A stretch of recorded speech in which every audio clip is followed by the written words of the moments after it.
dimineața. Începem, zaczynamy. Stimați participanți,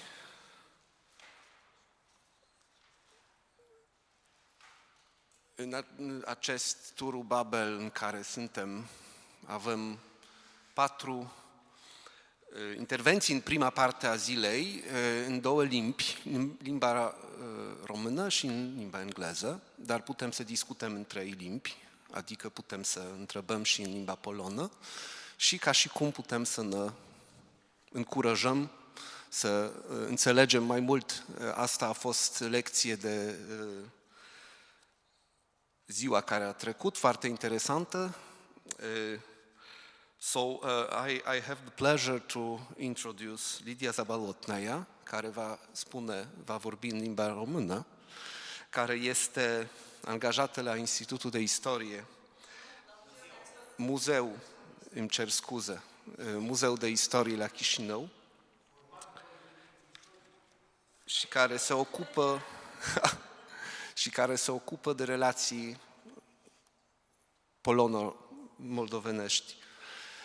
Și acum va vorbi despre imagini de femei în, cum să spunem, portrete și alte reprezentări publice, eu presupun. Și asta pentru mine este foarte interesant, pentru că eu sunt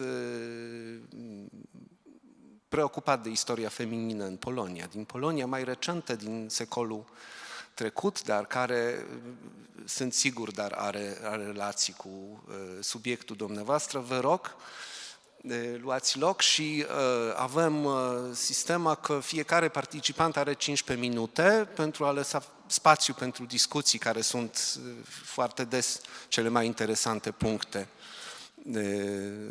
ale conferinței noastre. Mulțumesc!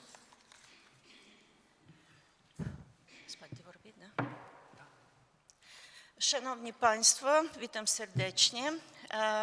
Chciałabym podziękować wszystkim organizatorom. Jest konferencja zorganizowana na bardzo wysokim poziomie.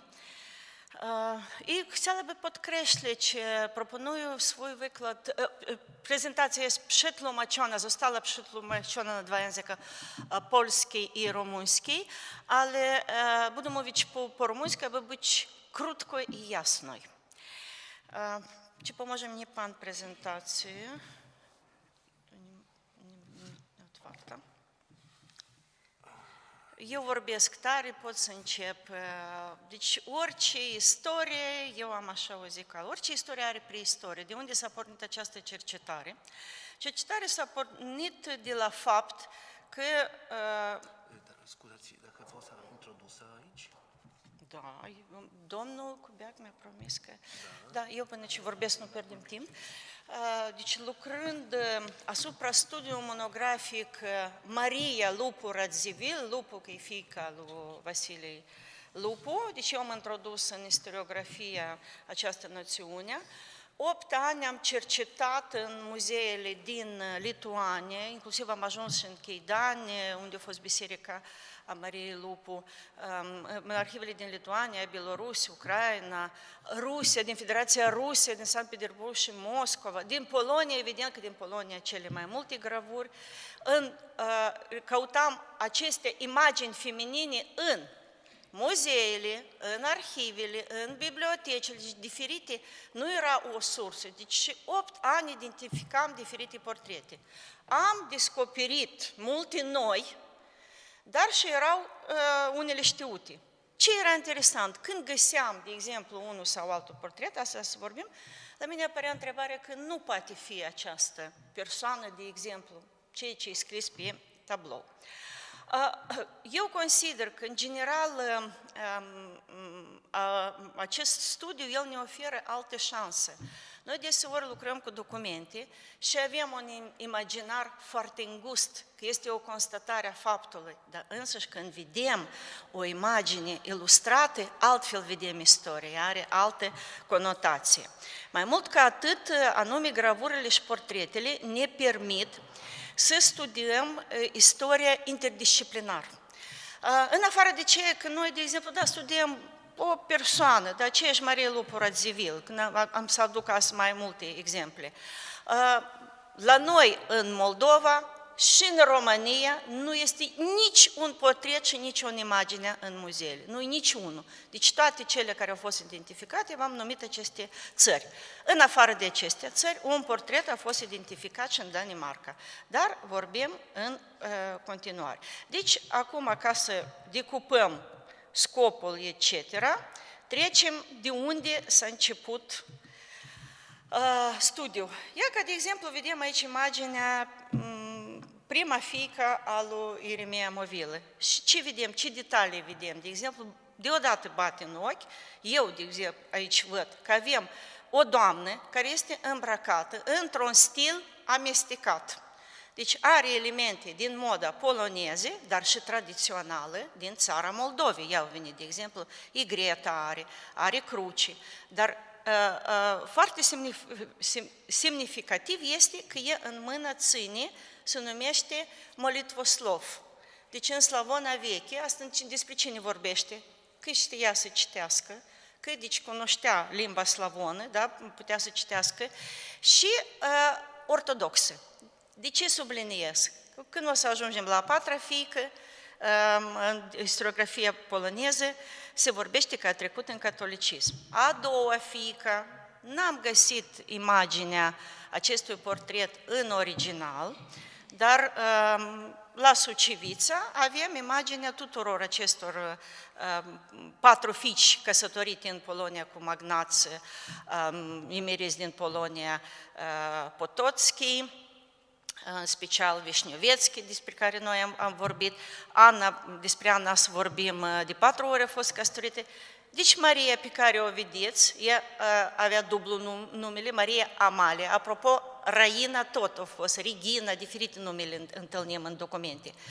Asta pe care o vedeți pe Maria Mohileancă este cea care în a 7-a generație, strănepotul ei, Stanislav Leșinski, fiica acestuia, Maria, era căsătorită cu Ludovic al XV-lea, deci este cea, cum scria și Iorga, și Ștefan Gorovei, și Constantin Rezachevici, că este mama tuturor celor regi care au vița moldovenească în Europa, inclusiv și prin Radzivil. Fiecare slide ne vorbește aparte. Și iată, în sfârșit, am ajuns la Ana Mohileancă. O vedeți. De o frumusețe extrem de rară. Am avut ocazia să văd acest portret, grație doamnei profesor Helena Krasovska, care m-a dus la Muzeul Vilanova și a fost o excursie specială pentru mine, că i-au spus, doamna, scrie despre movilencele, da. Când ajungem la portret și eu le spun, e greșit ce e scris aici, doamna, nu înțelege? De ce e greșit? Zic, e scris că Malaj Neznane, druga polova și XVII vecu. Eu zic, nu poate să fie Malaj neznană, evident că eu tot nu sunt specialist în arte, dar la sigur că nu poate fi a doua jumătate secolului 17. De ce? Că a fost maritată în 1620. Vă dați seama? Adică ce aici? Când avea 70 de ani, portret desenat? Mai mult ca atât. Iarăși, grație doamnei Krasovska, mi s-a oferit cadou un album mare cu galeria din Vilanova, vă dați seama ce frumusețe, și deschid prima pagină și cine apare? Ludviga Gonzaga. Regina, deci adusă ca soție lui Kazimir al IV-lea, de pe urmă a fost soția și al fratelui lui Ioan Kazimir. Uitați-vă la aceste portrete. Deci ea era prietenă cu această regină și e foarte posibil că au fost pictate de un pictor. Absolut toate elemente. Deci eu nu sunt specialist în arte, dar am pus la îndoială că nu e corect datată și poate să fie scris autor. Acum, deci, toți cunoașteți Biserica Trei Ierarhi. Cine nu a fost la Biserica Trei Ierarhi? Cred că absolut toți ați fost. Când eu am ajuns în anii 90, primul lucru care am spus, eram cu Ștefan Gorovei, cu doamna Ilona Cemaisca, am intrat și spun, ceva nu se înteagă și nu e corect desenat. Nu putea să fie Caterina Cerchezoaica, nu putea să fie Ruxanda aici, că eu, studiind documentele, știu la sigur că trei ierarhi au fost clădite de Tudosca cu Vasile Lupu, prima soție. Și la inaugurarea, la sfințirea acestei biserici, ficiorul lor, Ioan, care o decedat pe urmă în scurt timp, cum e scris la letopisețe, ea s-a rugat, uite, eu dau toată averea mea, tot ce am, ca fiul meu să fie sănătos și să ajung domn. Și norocul meu, trec 20 de ani, ajung în 2016 la Muzeul Narodovei și în ziua aceea când trebuiam să lucrez cu documente, vine fiica mai mare și eu vă rog frumos, permiteți și fiica să intre, că nu se poate toată lumea să intre în fondurile. Și fiica zice, eu îmi stau din urmă și dacă îmi permiți, eu am să mă uit. Și când au pus în fața mea toate imaginele și gravurile care le-au avut, Vasile Lupu, Maria a lui Abraham Wilhelm, multe, Berson, și Marina îmi zice, mămică, uite-te, mi se pare că sunt noștri moldoveni și arată la acest desen. E mic de tot, iată de așa dimensiune. Dar are o conotație revoluționară. Atrageți atenție, anul 1851. Deci este desenat de Cornel Schlegel, un pictor polonez, care a trecut prin Iași. Deci este un desen autentic și ultimul desen cum arăta 3 ierarhi înainte de cele 2 cutremure și pe urmă restaurarea de francezi care au încurcat toate personajele în Biserica Sfântul Trei Ierarhi. Deci acest desen are o conotație excepțională, revoluționară. Mai mult ca atât, când am descoperit acest desen și l-am prezentat la o conferință la Iași, regretatul Sorin Iftimi, tânăr cercetător care a decedat cu părere de rău, el nu mi-a spus nimic, dar 3 luni a căutat în arhivele când a fost Schlegel la Iași. Și au găsit ziarul cu anunț când a fost, deci mi-au găsit încă o confirmare că a fost Schlegel și noi avem aici imaginea autentică, 3 ierarhi și, uitați-vă, am făcut pe urmă, câte minute am la dispoziție? 5. 7, foarte bine, jumătate.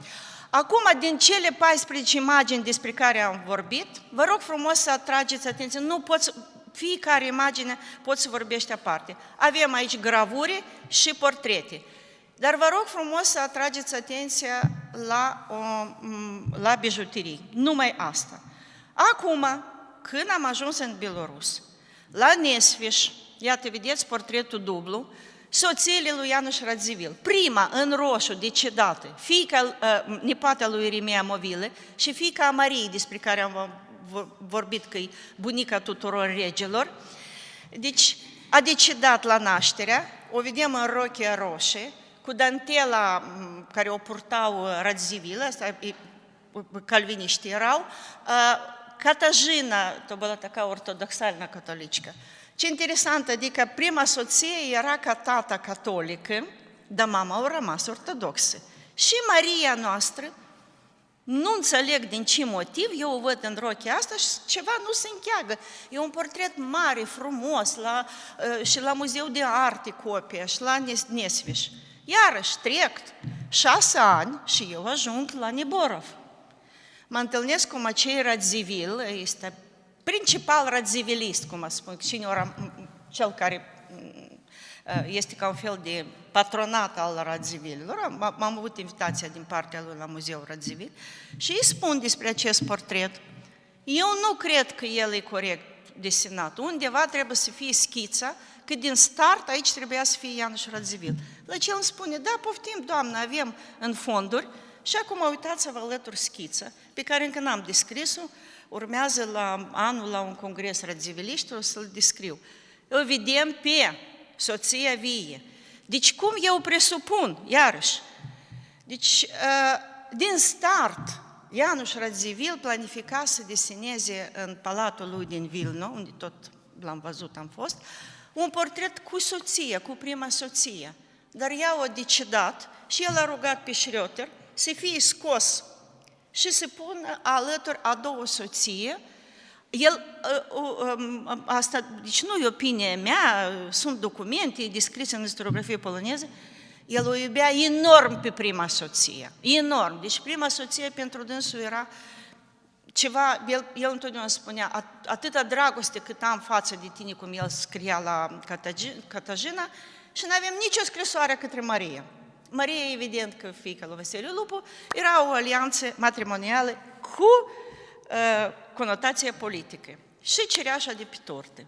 Ajung la Moscova, la muzeu, Piața Roșie, istoric, și îl întreb, zic, unde e portretul Mariei Radziwiłł? Ei îmi spun, asta nu e Maria Radziwiłł, asta e Maria Stărițcă. Zic, nu e Maria Stărițcă, că eu am găsit original în Danemarca și am făcut ce fiecare mergeluța am numărat. Am rugat să-mi dea timpul 20 de minute pentru raport, apropo le-am convins, dar nu mi-a dat să public copia. În schimb, din Danemarca, iată, vedeți, acest portret. Și acum, ca argument, am să vă arăt unde am făcut comparații cu... Uitați-vă, am făcut toate comparații cu toate portretele. Ea niciodată nu-și schimba, nu scotea perele de pe dânsa. Nici pe o gravură, nici pe un portret, în afară de Schröter. Cred că Schröter asta era impus de Radziwiłł. Nunta a avut loc în stil ortodox și, ca să nu fie supărare, a adăugat a doua soție la portret, deja în haine radziwilești. Dar n-are nimic comun, că ea niciodată n-a scos această avere de la mama ei, Tudosca, aceste perle. Și, apropo, am primit acest portret pentru publicarea gratuit. Iată, vă arăt numai unele secvențe. Iată, vedeți când s-a lucrat. Și o mică intervenție despre Roxanda Hmelnitska. Ați văzut aceste imagini, Roxanda Hmelnitska? Cea care, după decesul celor doi copii și a soțului, care a fost devotată ortodoxismului, face donații la mănăstiri și o vedem în rochii franceze deschise ca și pe Ana Maveleancă. Ceva excepțional. La Sankt Petersburg, când am lucrat cu aceste imagini, am atras un singur atenție că este copia din secolul al XIX-lea. Cu ce scop acestea portrete au fost desenate? Asta e altă istorie. O rezervăm pentru data viitoare. Și portretul original, autentic, când s-a căsătorit cu Timuș, o vedeți, când era adusă din Istanbul. Apropo, eu întotdeauna spuneam, exil în Istanbul nu era exil, asta era Cambridge pentru fetele noastre. Au venit cu studii, cunoștea limbi, desen, muzica rafinată. E când l-a văzut pe Timuș, a spus, Doamne, ori cum am să trăiesc eu cu această persoană atât de needucată, ca să nu supărăm. Și, deci, iată istoria în detalii. Eu numesc cum de la detalii? De la o mergeluță. Iată, le vedeți. Nu putem să vorbim mai mult. Deci, concluzii finale, puteți să le citiți.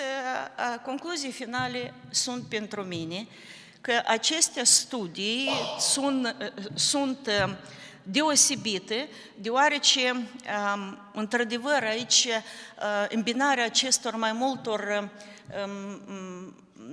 instrumente din domeniul artei, din domeniul istoriei, din domeniul epocei. Sincer, vă spun, iată, de exemplu, ultima monografie consacrată Cantimireștilor, care a scris despre viața privată, peste 44 de ani de activitate științifică, eu mi-am permis să scriu despre viața privată, deoarece am văzut integral personaj, dar nu numai în documente sau în testamente. Eu vă mulțumesc pentru atenție și aștept întrebările la final. Mulțumesc. M-am încadrat în timp. Bardzo wszystkich dziękuję.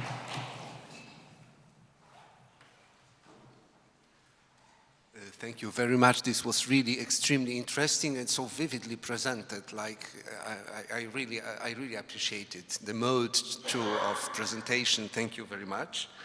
And the next in this part will be Adriana Mocan, who is employee in the Museum of the History of Moldova, in the same time student at the University in Chisinau. And she will present us the thing about the heritage and the heritage of the family, of a family, a noble family, a very important one, Ochanowicz. For me, it's really to underline that in Poland we recently have a lot to do with the heritage, and the heritage in the sense of material things, but in the same time of some spiritual or intellectual things, traits. And I'm very curious if it will be about the material or rather immaterial heritage. Please. Thank you. Good morning, distinguished members of faculty, esteemed professors and colleagues. It is a distinct honor for me to speak here at the Faculty of History in Warsaw, a city that holds the keys to much of the history I'm about to share. My presentation focuses on Vila Mândâc. This city is not merely a collection of buildings. It is a physical intersection between migration, agricultural innovation, and cultural synthesis. Furthermore, this research is a part of an ongoing study.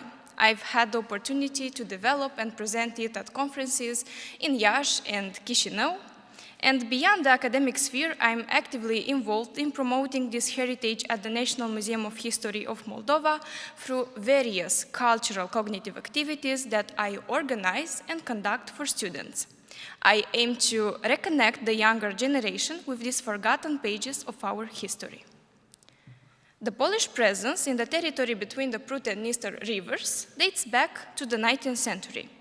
To begin with, we can refer to the Russo-Turkish War between 1806 and 1812 that exerted a profound impact on Bessarabia. In this context, in 1807, the Tatars were resettled in Crimea under an agreement with the Russian authorities.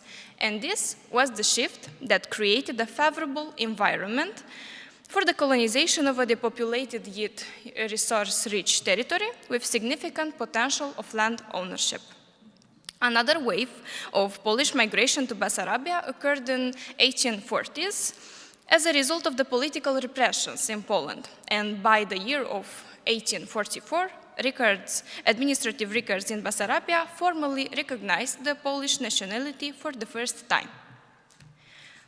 The village of Mândâc can be considered the cradle of the Armenian-Polish Ohanovich family, who arrived in this territory from Galicia at the beginning of the 19th century. Through my research, I have been able to identify several members of the family, specifically the 1898 last will and testament of Petru Caetanovich Ohanovich, which reveals that the family at that time consisted of 32 members. And here we have, for example, Caetan Ohanovich, which is the ancestor, and his sons and daughters.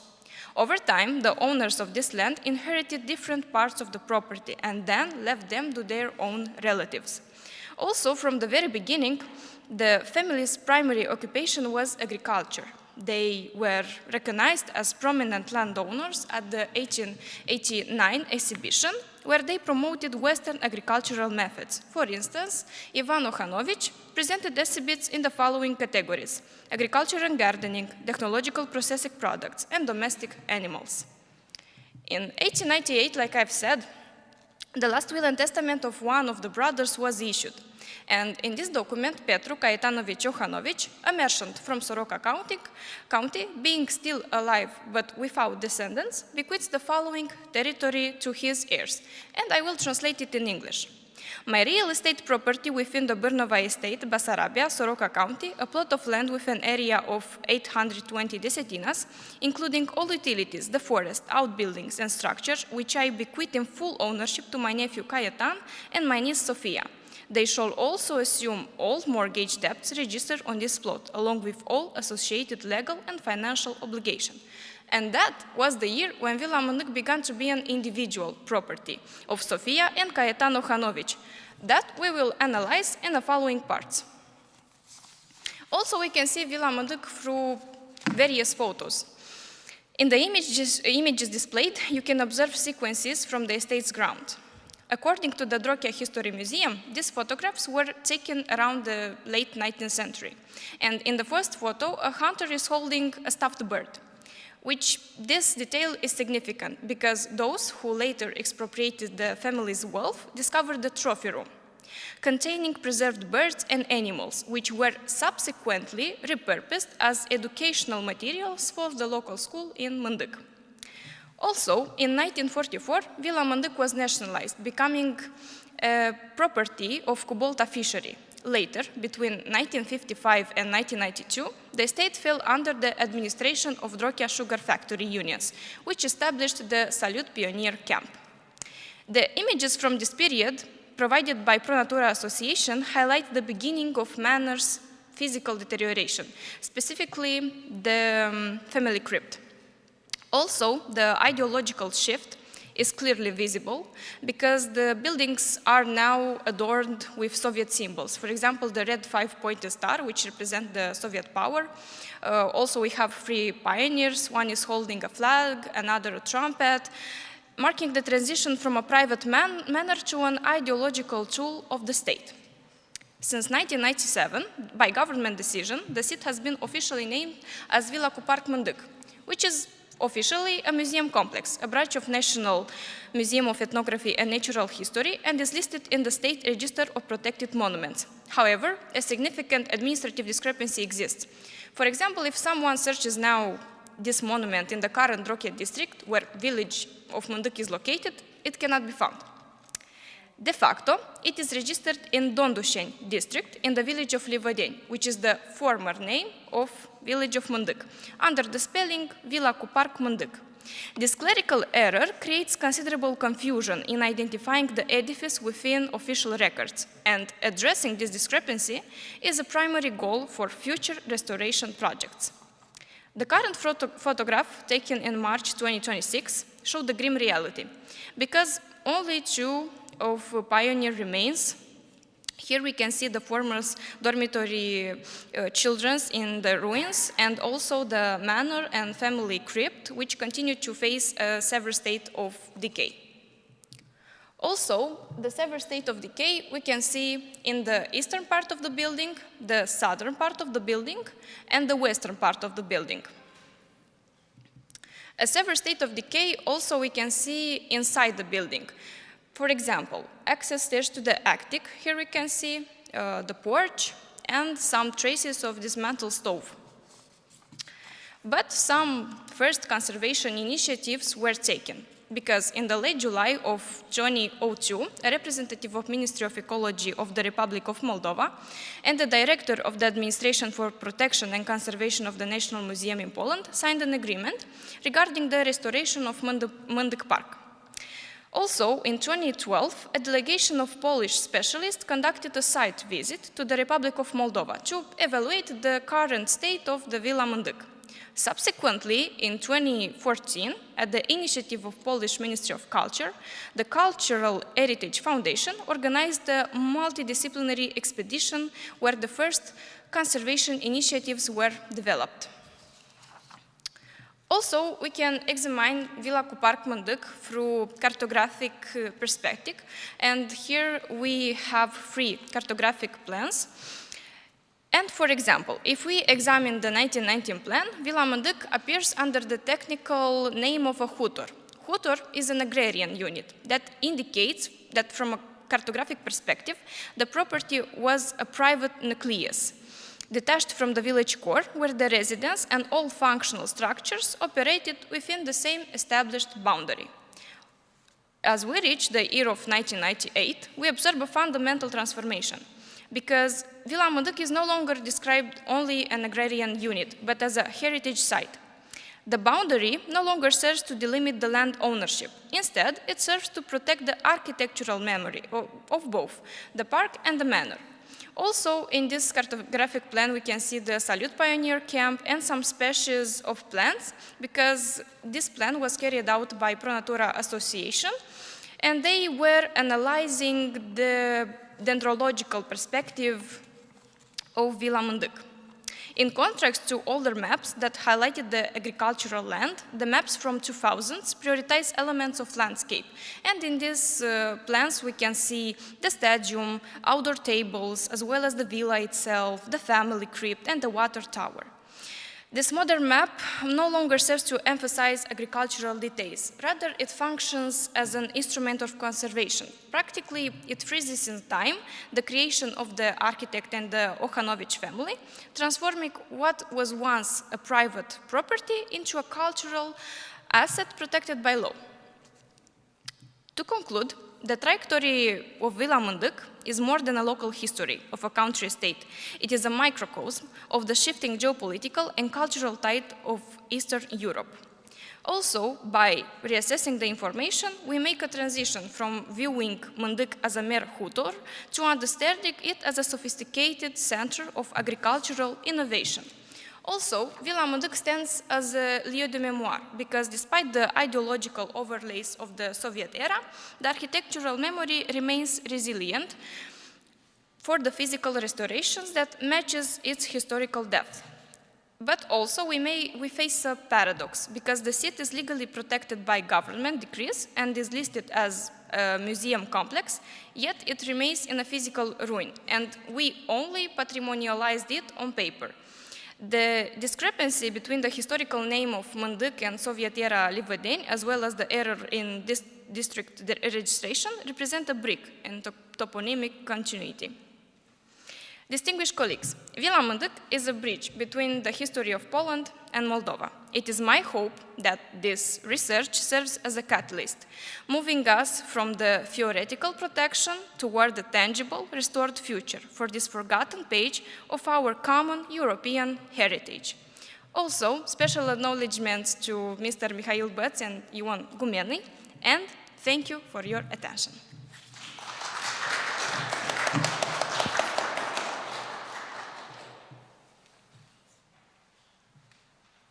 Thank you very much. Hoping that this sad state of these houses and places will change and we can see the possibilities, the new possibilities. This is the sort of old manners in, I think, all this region.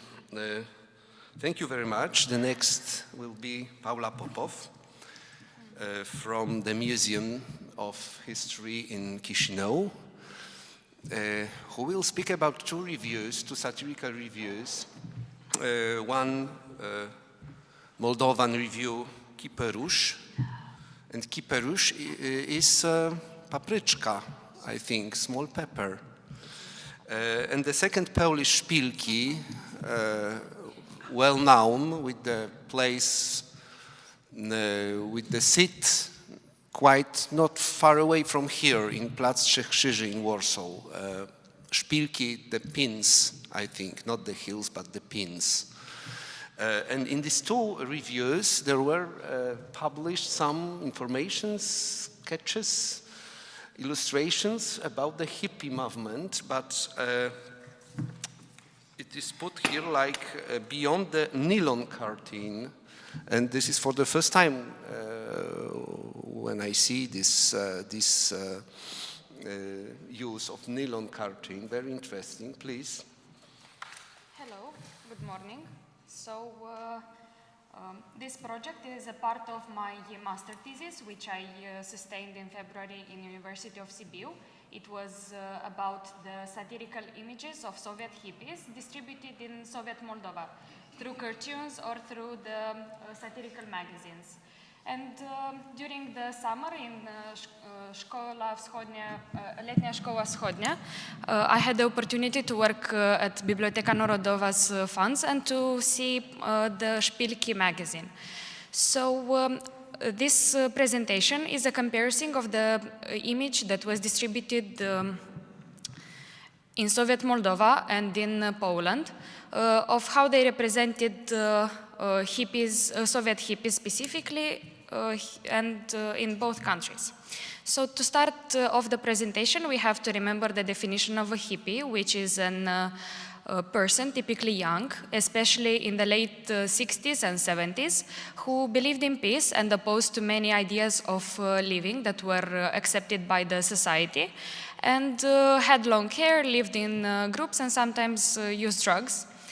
But this is an English definition, which is similar, but doesn't entitle the full understanding of the concept of the Soviet hippies, because the Soviet hippies, even if they were a part of this subculture, they were distancing themselves from the communist values, they still remained and remembered their Komsomol training or pioneer education. For example, one commune of hippies in Lviv, they used the citations of pioneer songs like "Пусть всегда будет солнце," and it was their motto. It was a call for peace and for freedom. And the nylon curtain is a concept introduced by Georgi Petere in 2004 in the article in Slavonica, which he presents another analogy to the metaphor of the Iron Curtain, which was supposed to represent an impenetrable distance in between the West and the East worlds. And by looking back at the Cold War, we notice a lot of political, economical, and cultural exchanges. So he came up with a different analogy, nylon, which first of all represents a translucent, flexible material, but also can be a recollection of these nylon tights that were quite hard to find in the communist countries and were sometimes smuggled as souvenirs from the Western visits. And an interest into the Western way from the Soviet and communist countries. So the first paper is Kiparush. It was the main satirical paper of Soviet Moldova, published since 1958 every 2 weeks by the publishing house of the Central Committee of the Communist Party of Moldova. But to give a better understanding of the situation, we also have to remember that Soviet Moldova had a special place in Soviet Union. First of all, it was at the border of the country, bordering Romania, a country with whom we had common history, common culture, and language. So the Soviet decision was to create this idea and to make the difference in between the Romanians and Moldovans much more noticeable. So they came up with the returning idea of naming the language Moldovan. It was Romanian, but written using the Cyrillic alphabet. And also the longest reigning first secretary of the Communist Party of Soviet Moldova was Ivan Bodiu, who ruled for 19 years and was not very appreciative of the other members of the country than the Russian-speaking community. So in the first image, you might notice a person standing in the middle of the road, which clearly has a bottle of alcohol, is smoking, has injuries from a fight, and is wearing a bright, colorful shirt with a shaggy haircut and with flared pants, and is seen as an obstacle in front of the people around him, even if there is a taller, much stronger, and athletic man with glasses, which can be associated with reading, and he's speaking quite politely. We see the difference in between the Soviet hippies and how they were perceived by the state as an obstacle or as an not fitting in the Soviet society. There was the project of a Soviet Homo Sovieticus in the 60s, in which to create a new identity for people, the Soviet citizens, that would be defined by law as a member of as Soviet citizens, and ideologically to be builders of communism. So the Soviet hippies were not really fitting that mold, and we can notice how they were represented for the larger public here. For example, I've noticed motifs of redemption, that the Soviet hippies would overgrow this youthful admiration for the Western way of dressing and curiosity about music, and they would either overgrow it organically, or the society had to become involved in them to grow up, like in the first picture that the father is cutting the hair of the son. This is one of the first images from that I've noticed in Kiparush in 69. Also, the paper tried to approach people to give them ideas on how this youth can be re-educated. For example, in the UT 71, it was an collection of opinions or suggestions of Moldovan public, which people suggested that this youth should be re-educated by starting back with their preparation in kindergarten, school, and to be re-educated through science, or maybe through force by getting beaten. Often, of course, the hippie movement was a part of it, very important part of it was the music rock, the rock music. So we notice, for example, in the background there is a picture that is called The Blind Musician, that it's an analogy that they were so blinded by their music that and their hair that they cannot see in front of them. The way of dressing was also problematic because by their own appearance they opposed and they were a symbol of protest. And to be interested in fashion in Soviet Union was seen as an almost antisocial idea. And to describe in Soviet Moldova, to describe the hippies was never used the word hippie. They gave them other definitions. For example, using the word vlășgan, hoșmălău, or even barbarian, which from the Romanian dictionary translates to someone quite young, tall, but not very bright. And creating thus the expectations of the public even from the pictures and the names that were used. Hippie were also quite often looked by the state because they were seen as a threat. They didn't really want to work and they were accused of being immature and dependent on their parents, like for example in the cartoon on the last one. And Șpilki, it's a paper with a longer history than Chipăruș. It was first published in 1935 it translates to pins, and it supported the political left. In the time period of the 1969 to 73, it was published weekly, and Communist Poland, in comparison with Soviet Moldova, was not a part of USSR, but it was under the Soviet influence. Even if they had their own rules, they were still quite influenced by the Soviet expectations in policies, but they had a bigger contact with the West. And we can notice that even by the fact that Poland was the first country in which an Western rock band sang here. In 1967, the Rolling Stones. Also, the control in Poland over the censorship of the publishing, especially about Șpilki, as it was a state-influenced paper, was flexible, but the quicker the protests in Poland started in 68 and the Prague events in 68,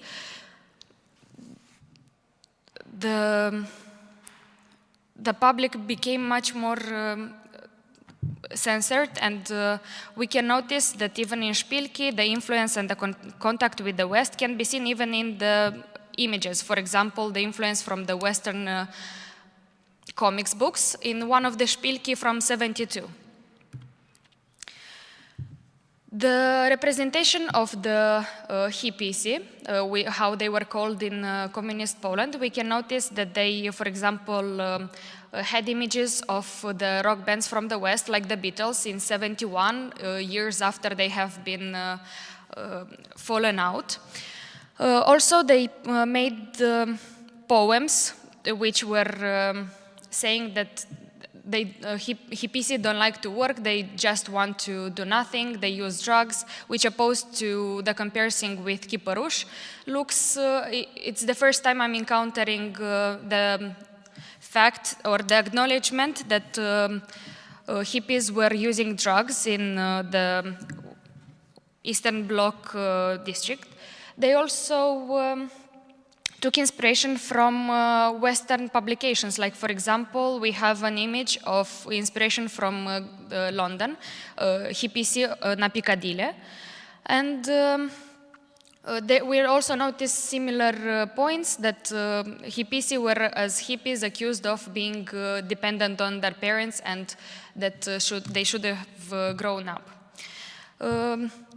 Research opportunities. First of all, I've noticed an interesting moment. In 1972, the images of hippies in Șpilki start to disappear. They start to appear, if before they would appear in every number, then now it becomes one in every 3-4 numbers. And I would be curious to find out what was the cause of it, and a way to establish that, besides the bibliography, is also to interview people of the time who have encountered this movement or maybe have been a part of, and to see, first of all, why the difference in expectations, that some people deny the existence of such a subculture in the Eastern Bloc, and compare it with other countries. In conclusions, as I've mentioned before, Kiparush looks much more restrained. It can be easily confused with a paper for children, but its main audience was supposed to be adults, while Špilki takes a more provocative and punk rock aesthetic and is calling the hippies by name and doesn't give them other definitions. And it's much more influenced by the West, but we also notice some examples of the pictures from Crocodile, the main satirical journal in USSR. And dziękuję Państwu za uwagę. And back is the picture of the cartoon that brought me to this topic, the Soviet cartoon of musicians from Bremen, which have given me also the timeline, as the first cartoon was appeared in '69 and the last one in '73. Thank you.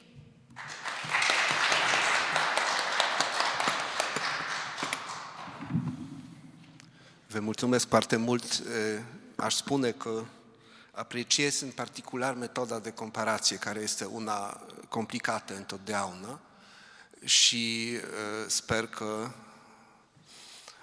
acest proiect va fi poate înlargit spre alte reviste și alte probleme legate de Polonia populară. Suntem în istoria contemporană și vorbitorul următor va fi Ion Xenofontov din Academia de Științe a Moldovei, care este specialist în istoria recentă și a publicat mai multe cărți despre istoria, în special bazată de mărturii orale. Asta este foarte interesant și la noi în Polonia avem un curent extrem de puternic de istoria orală, dar în cazul ăsta este, omul de pricină este cum să spunem, sportsman, un campion olimpic de origine polono-moldavă, Nicolae Juravski. Vă rog, luați loc, suntem foarte curioși ce ne spuneți despre acest om. Mulțumesc!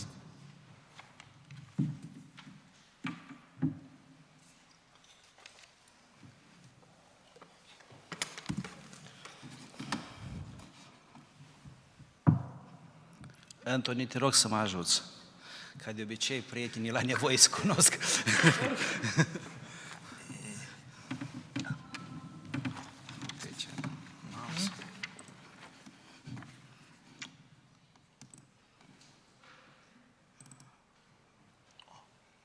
Acum este. Da. Se vede așa. Dar nu se vede pe ecran. Ceva trebuie de făcut. Antoni, eu văd aici la monitor, dar pe ecran nu se vede. Și eu nu mă pricep, dar avem prieteni.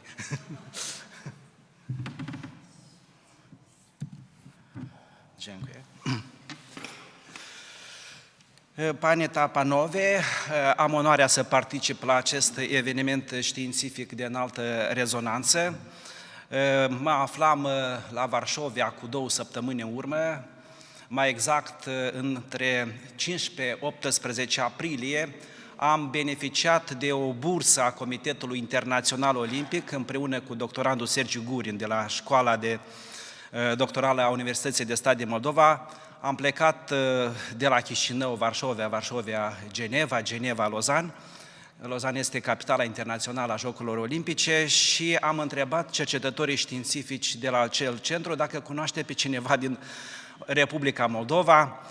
M-am bucurat, în primul rând, că cunosc de așa țară, de așa stat, mai bine zis, și la capitolul personalități au nominalizat-o pe Maia Sandu și pe Nicolae Juravski, dublu campion olimpic. Ce este un campion olimpic? El echivalează cu un laureat al premiului Nobel.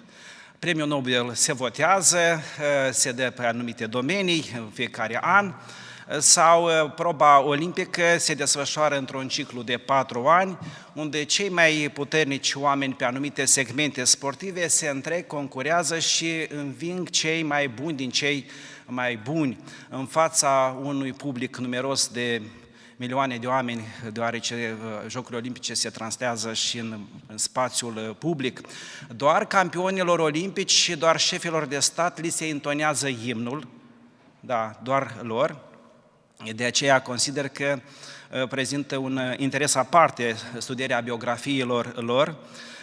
Jocurile Olimpice, deși s-ar părea că ar trebui să unească națiunile și să transmită un mesaj de pace, au intersectat cu anumite dimensiuni ale politicului și geopoliticului. Sovieticii au neglijat acest fenomen până în 1952, atunci când pentru prima dată decid să participe la Helsinki la Jocurile Olimpice. În 1972 se împlineau 50 de ani de la formarea Uniunii Sovietice și Partidul Comunist a dat indicație ca să se obțină 50 de medalii la Olimpiada de la München. Într-adevăr, 50 de medalii de aur au obținut sovieticii.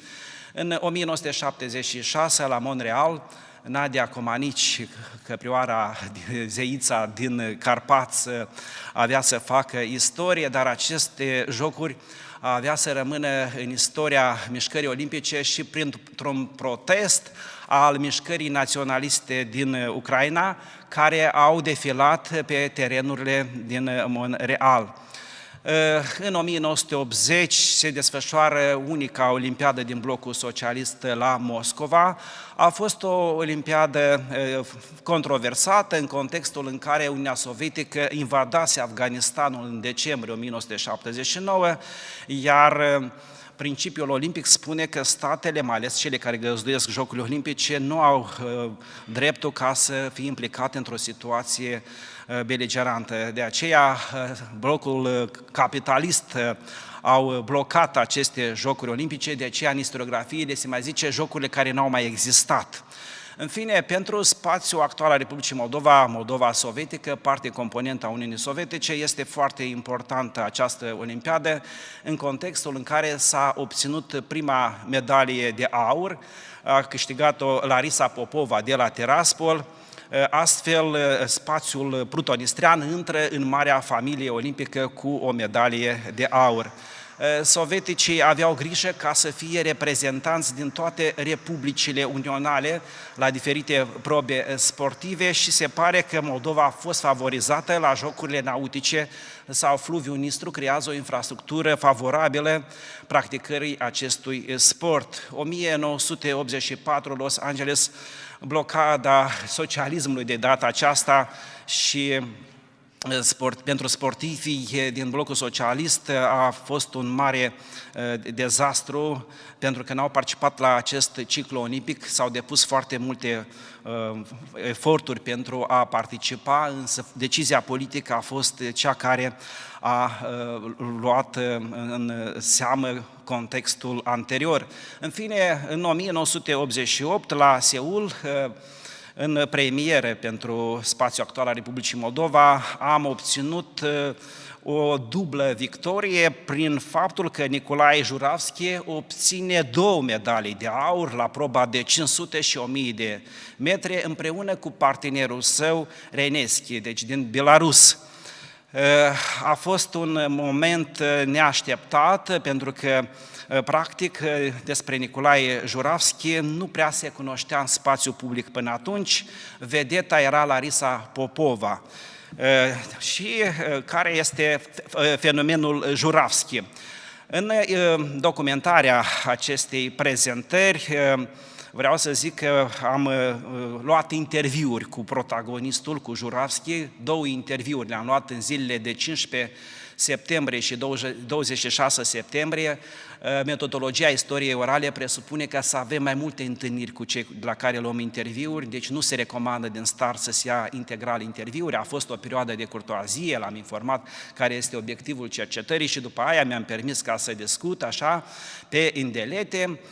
În total, interviul însumează 163 de minute, interviu audio, se păstrează în arhiva audio a Bibliotecii Științifice Andrei Lupan a Universității de Stat din Moldova. Am lucrat cu arhiva familiei Juravski, am lucrat și cu documentele de la Centrul de Studii Olimpice din Lozane, așa, v-am spus despre acest fapt, dar și documentarea la fața locului, în sensul că vroiam să aflu spațiul nativ, cum a influențat profilul și parcursul olimpic. În acest sens m-am deplasat în localitatea de baștină a lui Juravski, Chircăiești, raionul Căușeni, este o localitate din sud-estul Republicii Moldova.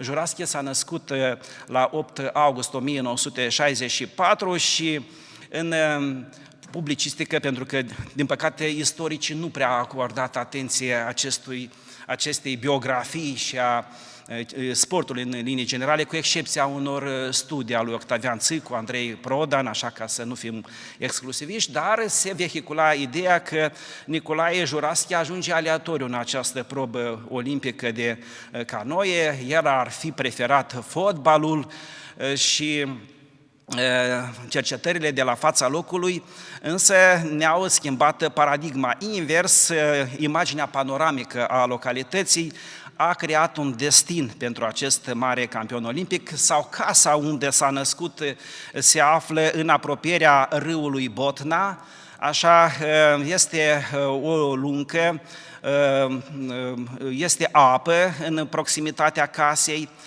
Cu alte cuvinte, Nicolae Juravski a avut în fața sa percepția apei, s-a încreat la nivel de subconștient. Mai mult ca atât, în proximitatea satului Chircăiești trec valurile lui Traian. Valurile lui Traian, acest sistem de apărare a Imperiului Roman, la nivel de subconștient creează valurile de apă, așa, adică nu este aleatoriu această imagine a apei care va crea parcursul olimpic.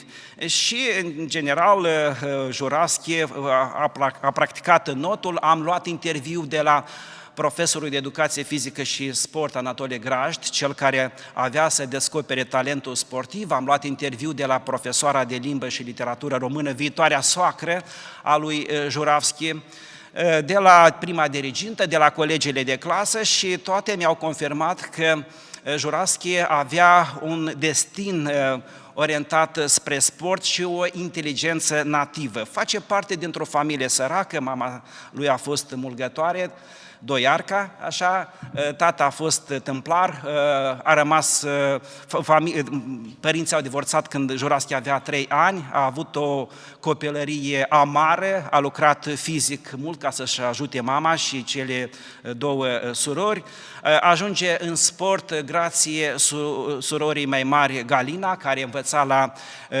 școala sportivă republicană. În Uniunea Sovietică erau vreo 9 școli de acest gen, făcute după un program german, un stil spartan, și acolo, întâmplător, ajunge la proba de caiac canoie. Carnicov, cel care avea să-l antreneze, nu dădea nici 2 bani pe pregătirea fizică a viitorului performer, l-au luat dintr-o milă, avea 35 de kilograme, nu prezenta niciun interes, el vrea să se ducă la secția de fotbal, acolo însă nu strălucea, dorința de a practica fotbalul era atât de mare încât se zice că a sărit gardul de la stadionul republican și s-a infiltrat printre spectatori și a împrumutat ghetele de la un vecin cu 2 mărimi mai mari, adică era într-o stare financiară foarte precară. Sau sportul este caracter. Caracterul este cel care l-a adus în marea arenă sportivă, pentru că, spre o deosebire de colegii care intrase într-o zonă de confort și aveau condiții materiale cu mult mai bune, Juravski muncea foarte mult. Am să rog moderatorul să facă un rezumat, așa cum ne-am înțeles în pauză, ca să înțeleagă și colegii care sunt vorbitori de poloneză, ceea ce zic, ca să nu pierdem și acest public select. Vă rog frumos! Eu n-am terminat, ăsta e rezumatul. Jeszcze nie jest koniec. Chciałem przedstawić taki krótki skrót, krótką, nie powiem jak powiedzieć po polsku, krótką formę tego, co zostało tutaj powiedziane. To jest historia bardzo interesująca sportowca, o którym prawdopodobnie nie słyszeliśmy, Żurawskiego, który był czempionem olimpijskim. I historia człowieka, który pochodził z bardzo ubogiej rodziny, z małej miejscowości i poprzez odkrycie talentu sportowego w szkole zaczął piąć się po drabinie różnych sukcesów. Szukał swojego miejsca, zmieniał dyscypliny, początkowo nie był doceniony i tak dalej. Natomiast zaraz się dowiemy, co było później. Ważne jest to dla mnie, chciałem to podkreślić, że ta opowieść jest zbudowana na wielu wspomnieniach osobistych, na osobach, które Żurawskiego znały, na jego opowieści jego trenera, na opowieści jego rodziny i dlatego to jest taki fragment historii mówionej, pokazującej drogę człowieka, który w tym wypadku dla nas to jest ważne, pochodzi z rodziny, która miała korzenie polskie. Dziękuję. Aici pe slide vedem stema familiei Żurawski, care ne duce la originile sale poloneze. Arborul genealogic al lui Nicolae Żurawski a fost studiat de istoricul Alexandru Furtună, pe atunci activa la Institutul de Istorie, și se vede că provine dintr-o familie de aristocrați șleachtași. Străbunicii lui Żurawski au venit de la cetatea albă Acherman în satul Chircăiești și au pierdut statutul de privilegiați, ajungând țărani de stat. Așa vedem aici aceste insemne și Żurawski, vedem cocorul. În spatele stemei, așa, vedem Putina. De ce Putina? Pentru că numele de familie a soției este untul. Putina este acel instrument din smântână se face unt, sau soția lui Lucia Żurawski a fost cea care a asigurat contrafortele familiei. Este mama celor 3 copii și care a sprijinit parcursul olimpic. La fel, pe stemă vedem reprezentat și Balta din satul Chircăiești, satul nativ al campionului, drapelul și stema. În acest slide vedem ora de vârf, apogeul carierei sportive, atunci când împreună cu partenerul Victor Eneschi au luat cele 2 medalii de aur la proba de 500 și 1000 de metri la Seul, Coreea de Sud. O performanță unică, pentru că la Olimpiada din 1980 sovieticii au fost campioni la această probă. Aici este podiumul în care cei 2 sportivi de performanță sunt adulați de un public numeros. Între 1988 și 1991, Federația Internațională de Caiac Canoe a instituit proba de 4, caiac 4. Și aici în imagine îi vedem pe Reneschi, Żurawski, Vâșco și Gurin, ultimii 2 sunt ucraineni. Vedem o compatibilitate a moldovenilor cu belarușii și cu ucrainenii pentru a face performanțe sportive. Și acești 4 muschetari au fost invincibili. Nimeni nu i-a întrecut în acest interval de timp. Așa cum îmi spunea Nicolae Żurawski în interviul pe care mi l-a oferit, n-am văzut în fața noastră absolut nicio barcă în această perioadă. În fine, acest triplet s-a descompus în contextul în care în 91 Federația de Profil a decis să anuleze proba de 4, canoe 4. Urmează Barcelona 1992, în contextul în care Reneschi avea niște probleme de familie, divorțase și trecea printr-o criză psihologică, Żurawski se orientează spre România. De altfel, Nicolae Żurawski este primul sportiv în lumea sportului, pe plan mondial, care a reprezentat 3 state la Olimpiade.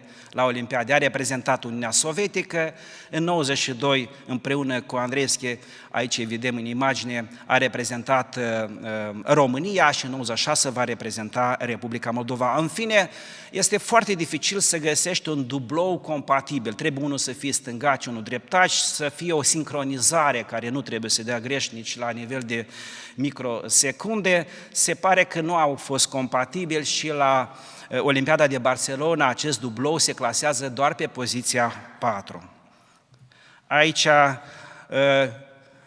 mușchetarii revin, așa ca să îmi amintesc de Diuma, așa, Renevski și Juraschi fac antrenamente la Valea Morilor în 95 ca să participe la Atlanta în 96 și vor lua argintul. Este prima medalie de argint obținută de Republica Moldova la Olimpiade.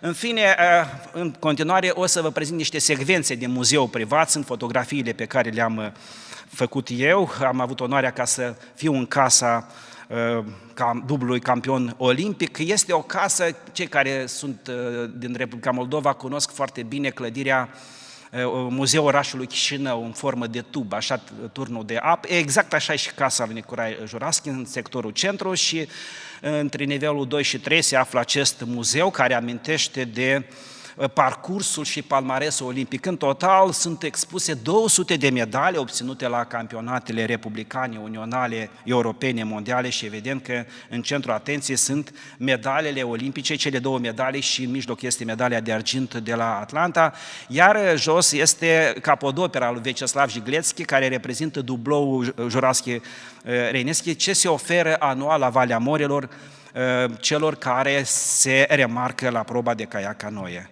Aici sunt medalele de la campionatele europene, sunt 8 de aur, 2 de argint și 1 de bronz, secvență din muzeul privat al familiei Juraschi. Dubloul Reineschi-Juraschi este un cadou pe care l-a oferit Reineschi, partenerul său la 25 de ani de la Victoria de la Seul. Secvențe din muzeu, amintește de Grecia și o imagine actuală a dublului campion olimpic. Actualmente Nicolae Juraschi este președintele Comitetului Național Olimpic și Sportiv al Republicii Moldova, performează și în domeniul de antrenor, este antrenorul lui Serghei Tarnovski, cel care a luat 3 medalii de bronz la campionatul olimpic la proba de caiac canoe. Cu alte cuvinte, biografiile olimpicilor ne poate vorbi despre secvențe din istoria anumitor state, dar și anumitor falii de interes geopolitic. Este un subiect relativ eclipsat de istoricii clasici, care pun accent mai mult pe biografia politicienilor, îi consideră că ăștia aduc un impact major asupra societății și mai puțin celelalte domenii, inclusiv cel al sportului, și încercăm să schimbăm această paradigmă, cel puțin în Republica Moldova, așa sesizăm noi această abordare, că este un conflict tacit între istoricii care merg pe linia clasică și celor care încearcă să abordeze printr-o prismă a postmodernismului, punând în valoare și dimensiuni care se consideră că nu au un impact major asupra faptelor și evenimentelor istorice. Vă mulțumesc foarte mult!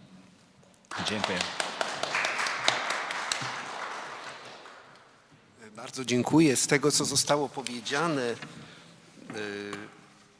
podkreśliłbym znaczenie faktu, że Nicolae Żurawski był pierwszym olimpijczykiem, który reprezentował 3 państwa. I to w stosunkowo krótkim okresie, na przełomie lat 80. i 90. Związek Radziecki, Rumunię i Republikę Mołdowy.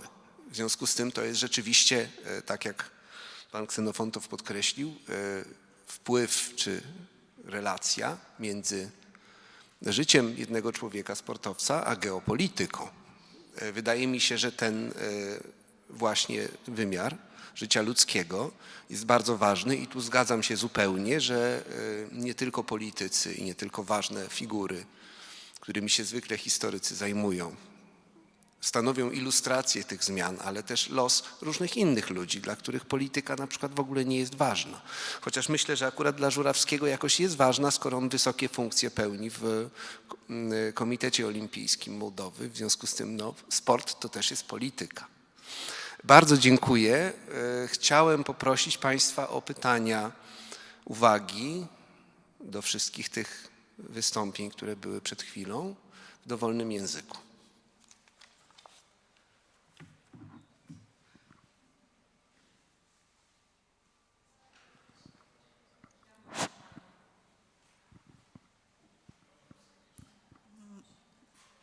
Întrebarea la doamna Mocanu, domnișoară. Sunteți reprezentant. În primul rând vă mulțumesc pentru raport. În al doilea rând am așa o întrebare.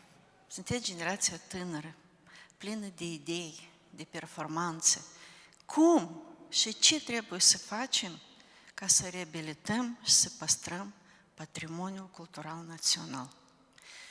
Mulțumesc și întrebarea către altă domnișoară. Apropo, sunt foarte mândră. Jestem bardzo mądra, co dwie wykładowcy z naszego Muzeum Historycznego.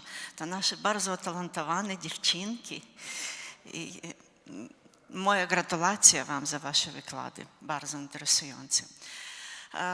Stimată domnișoara Popov, iarăși vă mulțumesc pentru raport, pentru curaj. Ați abordat o temă de care deseori se abat. Nu este o temă cu care poți să vii la orice conferință și să o prezinți. Dumneavoastră ați avut curaj și ați prezentat un interes, ați abordat problema prin prisma comparativă. Deci este un succes, felicitări. Întrebarea mea e foarte simplă. Inspirație. Orice cercetare se începe de la inspirație. Pentru ce și de ce fac eu asta? Asta e întrebarea mea și vă mulțumesc mult. Și întrebarea către colegul meu, care e profesionist, e autor la mai multe cărți. Ne-ați prezentat un raport despre activitatea foarte vastă.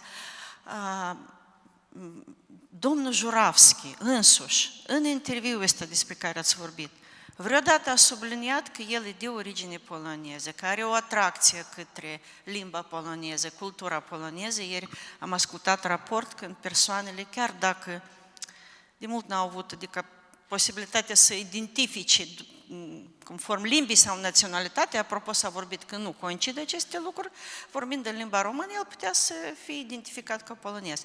El, ce vorbește despre originile sale poloneze, tradiții, tatăl nostru, în ce limbă el vorbește? Apropo, eu sincer vă spun, când am aflat la 44 de ani că bunelul meu e polonez, apoi, doamna Saganova, toți o cunoașteți, la o revistă în lectă. E primul lucru m-a întrebat. Dar tu vreodată ai spus tatăl nostru în limba poloneză? Adică, dacă ai legătură cu originea, asta e întrebarea și vă mulțumesc mult pentru rapoarte interesante și foarte consistente. Colegii mei dragi.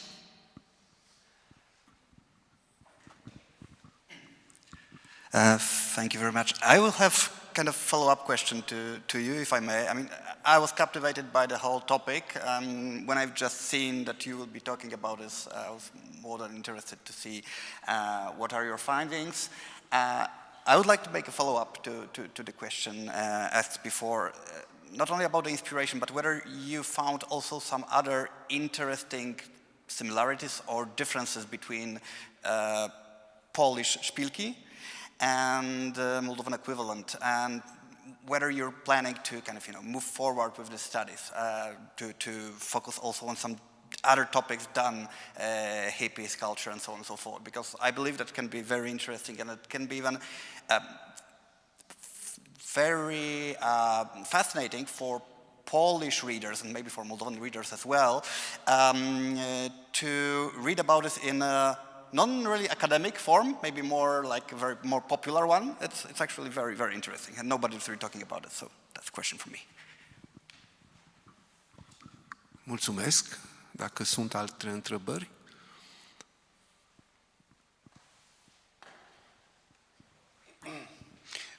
Ja nie mam pytań, taką krótką interwencję. Chciałbym podkreślić ważność pierwszego wystąpienia. Ja sam, kiedy zacząłem studiować i zajmować się badaniami historycznymi, nie zwracałem uwagi na pomniki,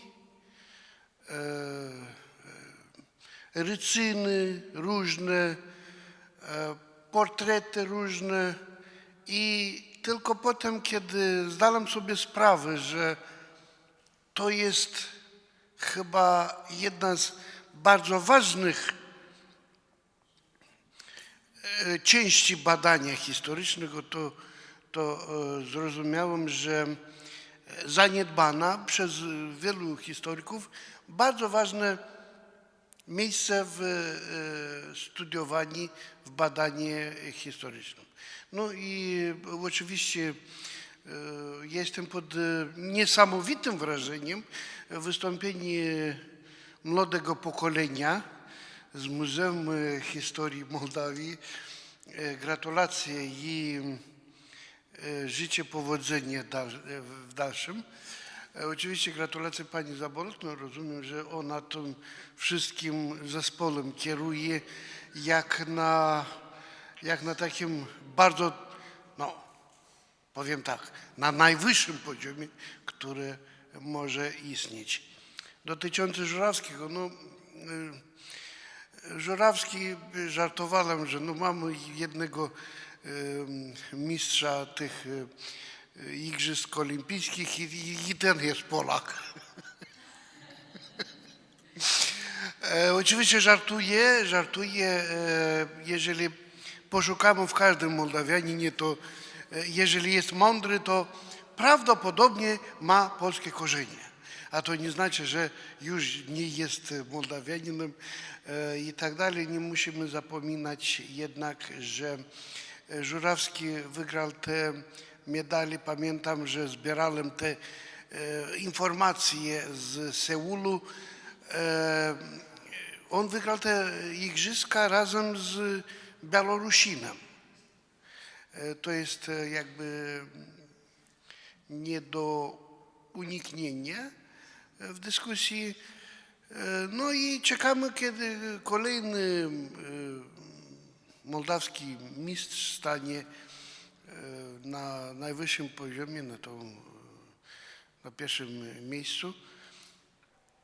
I możemy tylko marzyć o tym. Ja nie mam pytań, życzę powodzenia i gratuluję wszystkich występujących, ale z tym co podkreślałem. Ważność tych portretów, młodemu pokoleniu powodzenia i powodzenia w dalszych badaniach tych nie tylko polityków, ale i sportowców z Mołdawii. Dziękuję bardzo. Bardzo dziękuję. Ja się przyłączam do zarówno pochwał, jak do tego stwierdzenia, że historycy u nas w Polsce też na ogół są przywiązani głównie do tekstów i mają mniejszą wrażliwość na inne wyobrażenia, na rzeźby, na obrazy, na grafiki, na architekturę. Próbujemy to zmieniać, znaczy zawsze próbowaliśmy, ale jednak tekst ciągle dominuje, a przecież obraz też jest tekstem w jakimś sensie. Nie musi to być słowo pisane. Dajmy szansę na odpowiedź. Mulțumesc, doamna Zabolotnaie, pentru întrebare. Dumneavoastră m-ați întrebat cum trebuie să păstrăm identitatea națională, patrimoniu. M-am gândit și cred că sunt câțiva pași. În primul rând, cred că trebuie, în primul rând, să-l studiem, să-l analizăm din toate perspectivele, să înțelegem perspectivele, oportunitățile, poate și greutățile pe care le vom întâmpina atunci când vom porni acest proces de patrimonializare. Ulterior, un pas foarte important este cei cu ce m-am ocupat eu azi, adică promovarea lui. Pentru că noi, dacă nu o să-l promovăm, noi nici nu vom ști măcar că avem un patrimoniu atât de frumos la noi în țară. Totodată, iarăși ultimul pas, dar cel mai important, este atragerea finanțelor. Pentru că noi, dacă nu o să avem finanțe de unde să putem să îl restaurăm, noi o să-l pierdem. De asta și chiar un detaliu pe care nu l-am menționat este faptul că, da, au fost directive de conservare, dar ele au fost întrerupte anume din cauza problemelor financiare. De asta și noi trebuie să-l promovăm, să atragem aceste finanțe ca ulterior să-l păstrăm, după cum și merită un patrimoniu care leagă nu doar naționalitatea noastră, dar leagă foarte multe naționalități și de asta este foarte important. Mulțumesc!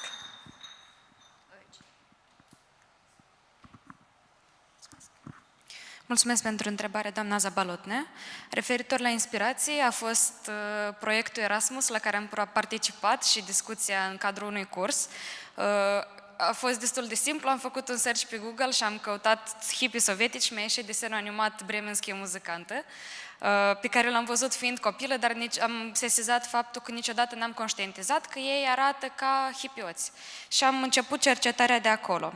Aceea a fost primul pas, a fost inspirația, iar curiozitatea care mișcă mai departe cercetarea este faptul că am găsit până acum la persoanele intervievate o diferență între memoria publicului comparativ cu documentele identificate. Spre exemplu, în publicație se vorbește despre un alt mod de a se îmbrăca, despre hippie sau despre muzica beat, însă oamenii parcă le s-a șters, cel puțin la moldoveni, la 10 oameni pe care i-am intervievat până acum, parcă s-a șters perioada anilor 70 din amintire. Ei țin minte mai bine anii 60 și 80. Și mereu, foarte frecvent, până acum din 10 interviuri, doar unul a menționat hippie, ceilalți au spus că așa ceva nu a existat în Moldova sovietică sau în Uniunea Sovietică. To get back to your question, thank you for it. Yes, I would like to publish something a bit more practical for the people to write. I remember in my archaeology practice when I was a student, we had to read a paper from the director of the Romanian Academy of Sciences, Mihai Bărbulescu, and he was saying that historians and archaeologists like to stay in their tower of ivory, and they forget how to communicate with people. So, for example, with my papers, usually I consult with my friends who are outside of the field of history, and they say I write quite easy to understand for the usual public. I don't know where I would publish it, but I would like for me as a historian to be closer to the public, to people. Yes, I've noticed a lot of similarities. For example, they all are represented a similar way of looking, with shaggy haircuts, with the pants, and specifically a difference in between what was in crocodile and comparison with Șpilki and with Chipăruș. Both Șpilki and Chipăruș present their hippies with pants that seem to have a stretch on their pants, so they have broken the pants and sewn them back so they would be flared. Which is not found in crocodile. They also are accused of similar faults of smoking, drinking, but in Șpilki we also notice drugs, which in Chipăruș is lacking. And funny enough, the first ever representation of hippies in Chipăruș, which I've seen when I started my research in '69, was a cartoon that was borrowed from Șpilki. So it was a project in each number they had, which is called umor din prejurul lumii, so jokes from around the world, and very often in Chipăruș we would see only cartoons from other communist countries, from Rohac, from Bratislava, and more often from Șpilki in Chipăruș. While Șpilki takes more inspiration from Punch, from The New Yorker, and from Crocodile. Thank you.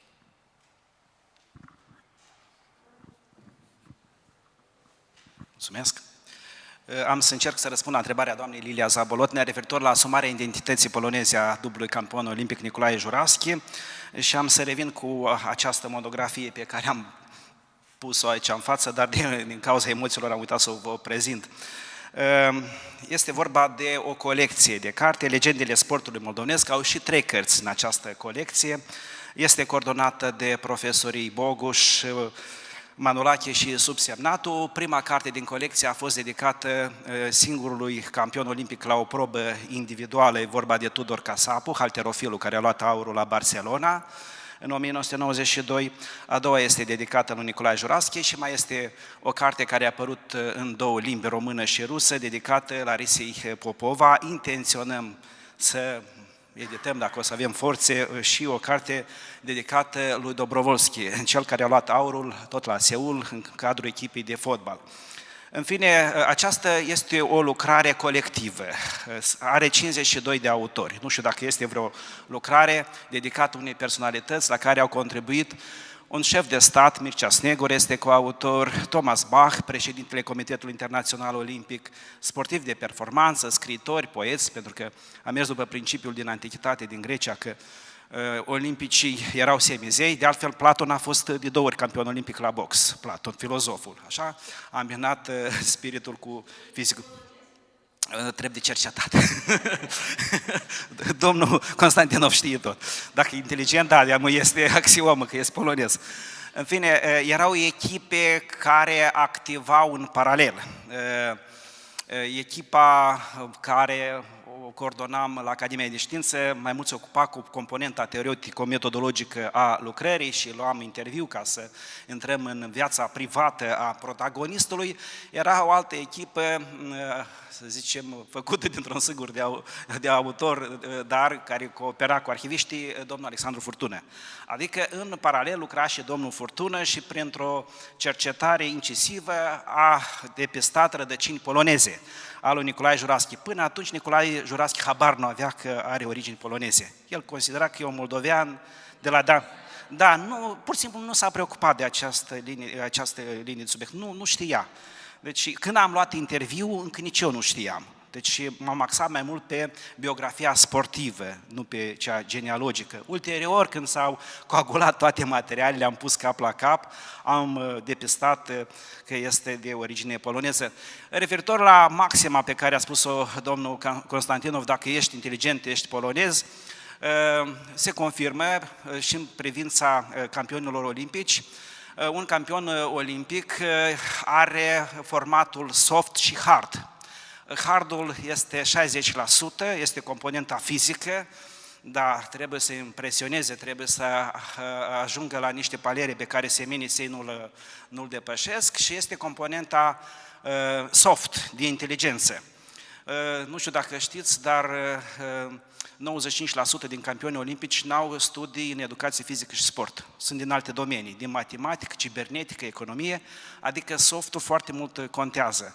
M-a impresionat că în muzeul privat al familiei Juraschi am găsit enciclopedii despre mări, despre țări, de fizică. Deci el când se pregătea la cantonamente, studia legile fizicii, ca să trișeze valul de apă, ca să ajungă la performanță. Adică nu a lucrat doar cu componenta hard, și cu cea de soft. Așa că, într-adevăr, un campion olimpic are o inteligență foarte înaltă.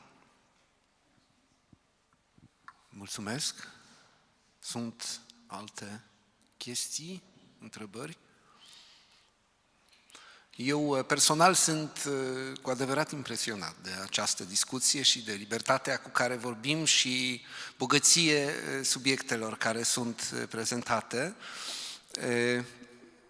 dar avem și nevoie de cafea.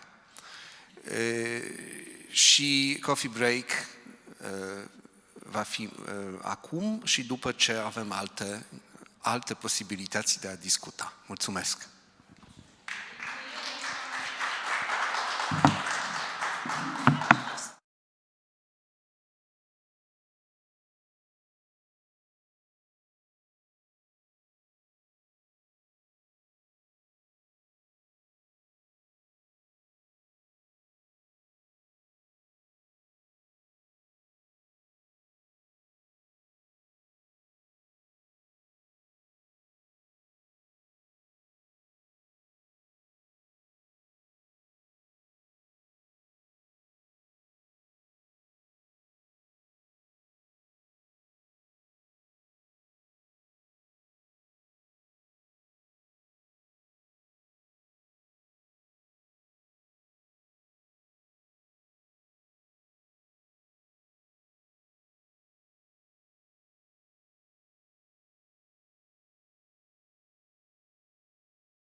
morning, everyone. It's time to open the next part of our conference. Let me please introduce myself, first of all. My name is Łukasz Muszyński. I represent the Faculty of International and Political Studies, University of Łódź, Poland. And today I have great pleasure to moderate panel number 4, which is titled Contemporary Times and Research Perspectives. Our first panelist is Mr. Bogumił Luft, the Polish ambassador to Moldova from 2010 to 2012, and the Polish ambassador to Romania from 1993 to 1999, who will present speech titled Polish-Moldovan Relations in 2010-2012, an Ambassador's Perspective. Panie ambasadorze, serdecznie zapraszamy, aby zainaugurował pan nasz panel.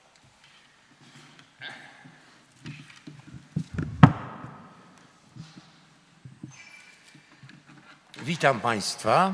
Jest mi bardzo miło tutaj spotkać się z ludźmi, którzy pochylają się nad takim właśnie tematem, jakim jest Mołdawia. Moim zdaniem kraj niezwykle ciekawy. To znaczy, jak ja się rozmiłowałem w Rumunii, to myślałem, że już nic bardziej skomplikowanego mnie nie spotka. A potem jak pojechałem do Mołdawii, się okazało, że to jeszcze jest przypadek ciekawszy.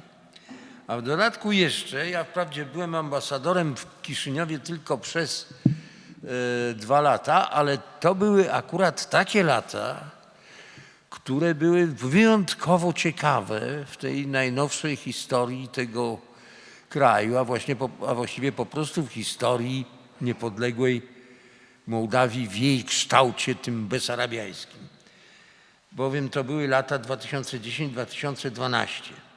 Ale żeby to dobrze sobie unaocznić, to warto przypomnieć, co się działo wcześniej.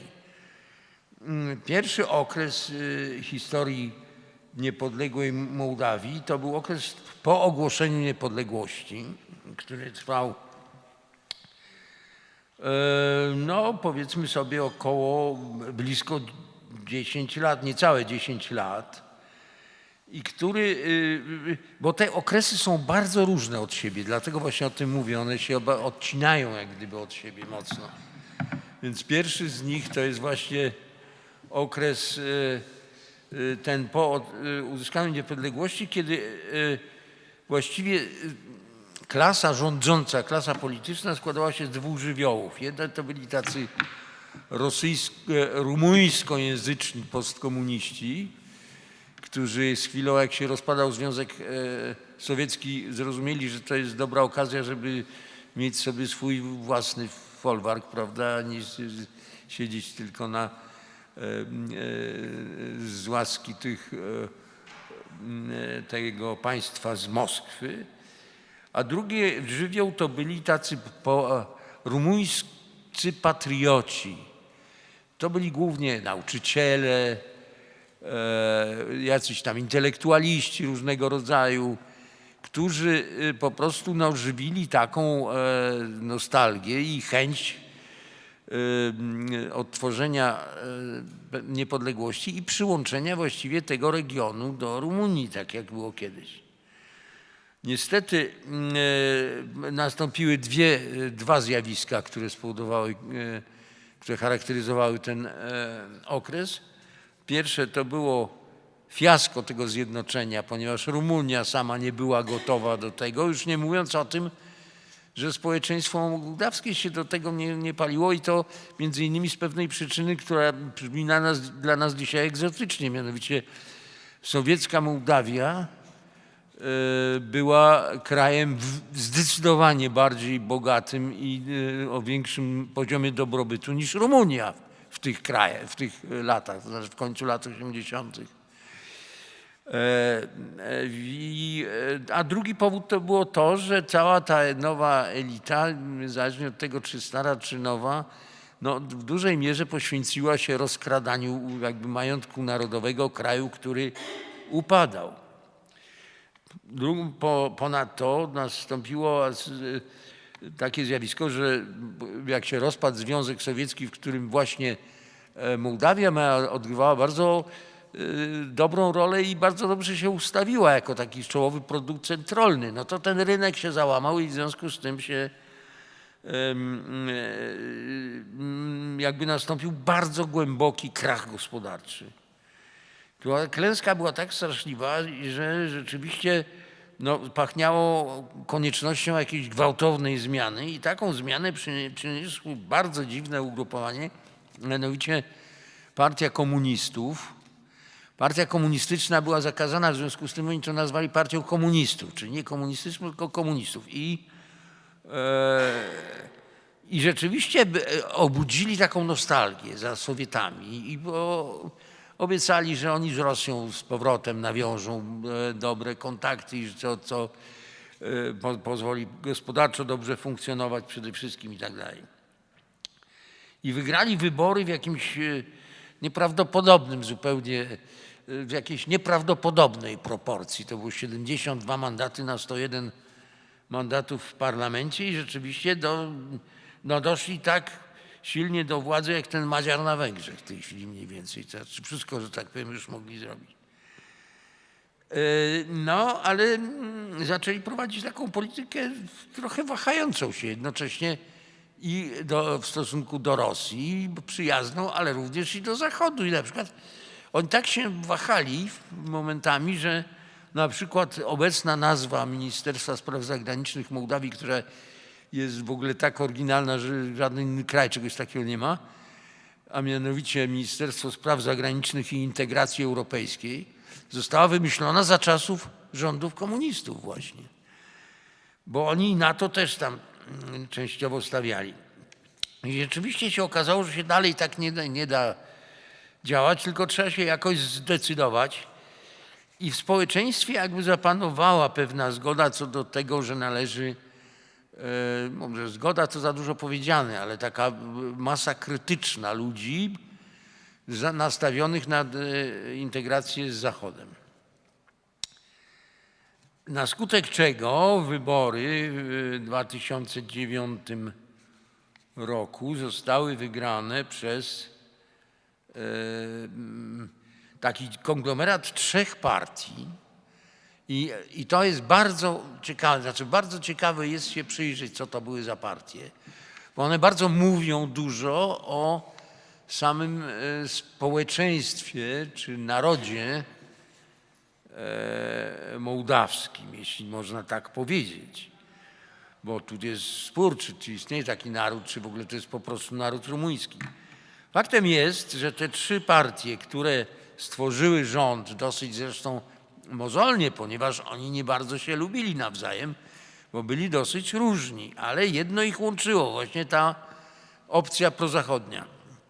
To była po pierwsze partia liberalna, która była partią bardzo prawicową, bardzo antykomunistyczną, bardzo prozachodnią, bardzo antyrosyjską i bardzo prorumuńską. Druga to była partia liberalno-demokratyczna, która zderzała bardzo ciekawą część, znaczy wśród swoich wyborców, ciekawą część społeczeństwa, mianowicie takich właściwie patriotów języka rumuńskiego, nastawionych na nowoczesność, na jakby modernizację kraju i tak dalej. I jednocześnie jednak z taką poczuciem, że nie są Rumunami. To jest bardzo ciekawe zjawisko, które w ogóle się wtedy w zasadzie pojawiło, ale o tym jeszcze za chwilę parę słów powiem.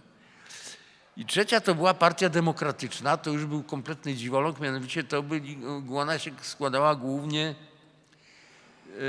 z takich bardzo ludzi naznaczonych bardzo silnie ideologią taką postkomunistyczną, w tym również część uciekinierów z partii komunistów, jak ona zaczęła, że tak powiem, bankrutować po kilku latach, bo widać było, że do niczego to nie prowadzi.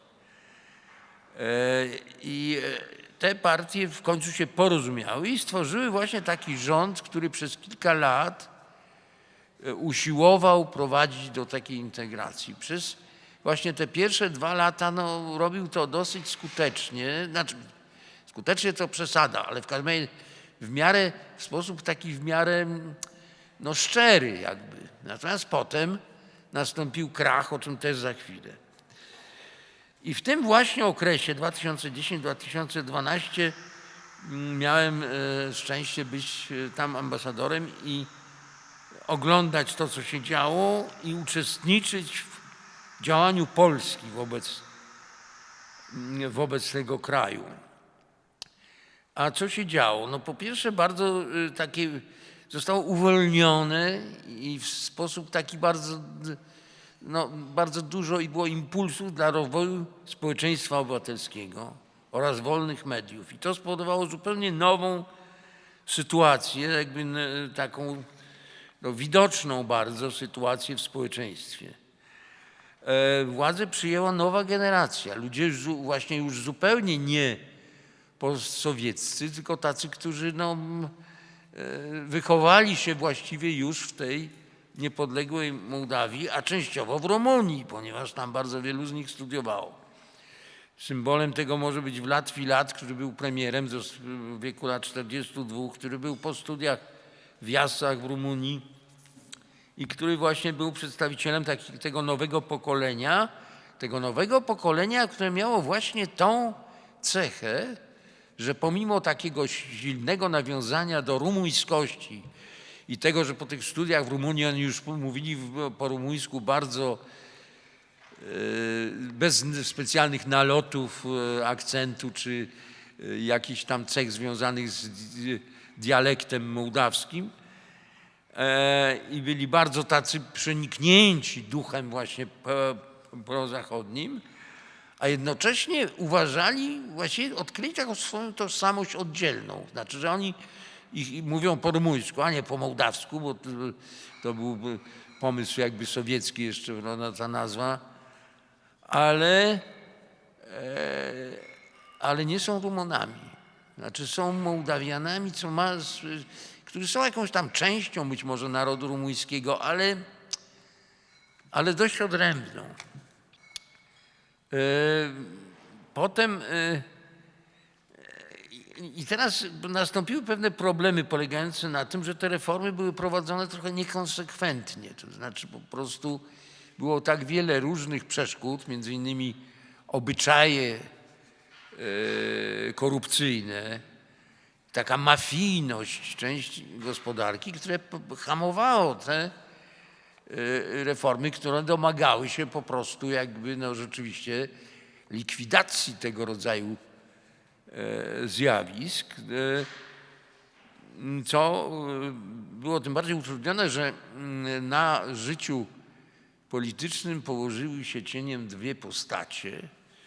Jedna, które właściwie stały się takim głównym, znaczy taka walka między dwoma oligarchami, czyli dwoma najbogatszymi ludźmi w Mołdawii, z których pierwszym był sam premier Filat, a drugim i jeszcze dużo od niego bogatszym i dużo bardziej takim, powiedziałbym, cynicznym człowiekiem był Wlad Plachotniuk, który dzięki swojej bezwzględności stopniowo, że tak powiem, obalił rządy Filata i doprowadził go aż do więzienia. Za jakieś nieprawidłowości, prawda, mafijne w działaniu, które prawdopodobnie w jakimś stopniu rzeczywiście występowały, ale nawet gdyby nie występowały, to też by go wsadził do więzienia, ponieważ wtedy już cały system wymiaru sprawiedliwości był przez niego kontrolowany. Ale to już nastąpiło po tych 2 latach, kiedy ja tam byłem, czyli jakby o tym osobiście jakby tego nie oglądałem, tylko po prostu znam to jakby z różnych relacji.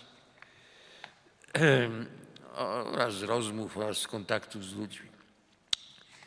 I teraz chcę powiedzieć parę słów na temat polityki Polski wobec Mołdawii w tym czasie. Wtedy Polska i Szwecja rzuciły takie hasło, czy też taki projekt sformułowały Partnerstwa Wschodniego. Obejmując tym projektem 6 krajów: Białoruś, Ukrainę, Mołdawię, Gruzję, Armenię i Azerbejdżan. To były kraje dość różne, ale w tym podobne, że była nadzieja jakaś, że one mogą iść właśnie taką drogą odejścia od Rosji do integracji prozachodniej. W różnym stopniu zresztą one tego chciały jakby i w różny sposób. I one były właśnie bardzo różne.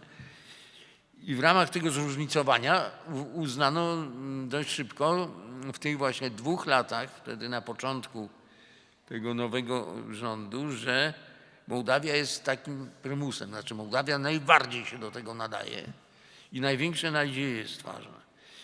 I wysiłek Polski, żeby w tym pomóc, był w tym czasie bardzo duży. Ja pamiętam, żeśmy kiedyś się obliczyli z żoną, że 35 delegacji przez te 2 lata mieliśmy różnego rodzaju, których większość były to delegacje ekspertów na różnym szczeblu, między innymi na szczeblu wiceministrów różnych, którzy w różnych dziedzinach doradzali Mołdawianom, jak to zrobić. I to była bardzo intensywna obecność. Sam minister Sikorski, który właśnie jakby naciskał silnie na rząd, żeby on prowadził tą politykę prozachodnią, był w Rumunii w tym okresie kilka razy, w Mołdawii w tym okresie kilka razy po prostu. Pierwszy raz w historii odbyła się wizyta premiera Donalda Tuska, premiera polskiego w Mołdawii. Były jeszcze 2 takie rzeczy, o których chcę wspomnieć. Jedna dlatego, że ona, że tak powiem, sam to wymyśliłem, to znaczy jakby to było coś, co mi się wydało szczególnie ważne, czemu poświęciłem bardzo dużo uwagi, mianowicie wspieraniu rozwoju demokracji lokalnej, ponieważ rząd miał wśród swoich wad miał jeszcze taką, że miał taką tendencję do centralizacji, to znaczy do tego, żeby nie pozwalać zanadto się usamodzielniać społeczeństwu i tym regionom i tak dalej. W związku z tym ruszyłem w podróż i przez te 2 lata odwiedziłem wszystkie 32 rejony, to jest takie jednostki administracyjne, gdzie nawoływałem do buntu i po prostu niosłem taką wiadomość, że oni powinni się upominać. Znaczy ci, którzy są odpowiedzialni na szczeblu lokalnym, powinni się upominać o odpowiednią dozę kompetencji, o to, żeby ten kraj właśnie mógł funkcjonować tak, jak to w Polsce się stało, bo w Polsce ta reforma samorządowa była, to nawet do tej pory nie do końca sobie zdajemy sprawę, do jakiego stopnia pewien sukces Polski to jest związany z tym, że bardzo wcześnie wprowadzono taką decentralizację i aktywność lokalną. A druga rzecz to jest taka, że mianowicie usiłowaliśmy wtedy, to znaczy to całe grono ambasadorów z krajów unijnych, oczywiście nie wszystkie kraje miały ambasadorów, ale niektórzy miały, usiłowaliśmy spowodować, żeby została dokończona jakby budowa tego systemu władzy poprzez wybór prezydenta. A tam prezydenta wybierał parlament według większości kwalifikowanej. To musiało być 61 głosów, o ile pamiętam. A tymczasem oni mieli, ta cała koalicja rządowa miała 60 głosów i nie byli w stanie, czy nawet 59, już nie pamiętam, w każdym razie był ten problem i trzeba było kogoś z tej opozycji, czyli tych komunistów, poprzednio rządzących, do tego namówić. I był taki jeden, który tam rozrabiał i który ciągle usiłował ich modernizować, niby żeby oni byli bardziej otwarci. Nazywał się Igor Dodon i myśmy pracowali nad nim, żeby on zagłosował za prezydentem przedstawionym przez koalicję rządzącą, co w końcu się dokonało. No i wtedy, to było właśnie dokładnie w ostatnich miesiącach, kiedy ja tam jeszcze byłem. Niestety to był ostatni sukces, ponieważ dalej nastąpiła bardzo duża degradacja tej sytuacji. Lat Plachotniuk, jak już powiedziałem, odsunął premiera Filata. Sam rządził z tylnego siedzenia, bo to jest taki dobry sposób na rządzenie z tylnego siedzenia. To jest stosowane w różnych krajach i między innymi on to stosował bardzo skutecznie, bo nie zajmował żadnych stanowisk, tylko wszystkimi tymi na stanowiskach kierował po prostu. No i rzeczywiście przejął właściwie taką władzę dyktatorską. W efekcie tej ich wysiłki reformatorów, chociaż on się przedstawiał, że jest bardzo prozachodni, tak w ogóle demokrata i tak dalej, ale to, co robił w praktyce, spowodowało, że właściwie Unia Europejska bardzo poważnie ograniczyła pomoc dla nich. Potem zresztą Dodon okazał się graczem zupełnie cynicznym. Przestał być komunistą takim wrednym, a został socjalistą. Przejął partię socjalistyczną i zamienił ją w partię dużo bardziej prorosyjską niż komunistyczna. Potem zresztą został prezydentem, no ale to są już wszystko dalsze lata. No i dobra wiadomość jest tylko taka, że to wszystko się przynajmniej na razie dobrze skończyło, a mianowicie przejęciem władzy przez masowy polityczny ruch obywatelski, ruch protestu przeciwko właśnie tej mafijności, tej korupcji i tak dalej, na którego czele stanęła Maja Sandu. A już dalej nie mam czasu opowiadać. I chciałem tylko przeprosić, dlatego że ja będę musiał wyjść po prostu, bo mam jakieś takie konieczności, które uniemożliwiają dłużej bycie. Bardzo mi jest miło, że mogłem się podzielić z Państwem tymi paroma myślami. Mam nadzieję, że być może to będzie przydatne. Także dziękuję bardzo.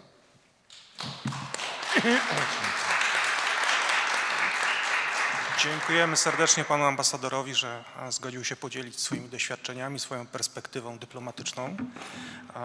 Our next panelist is Mr. Kamil Caus, Senior Fellow at the Center for Eastern Studies, who will present speech titled Transnistria in the New Geopolitical Context After 2022. Szanowne panie, zapraszam.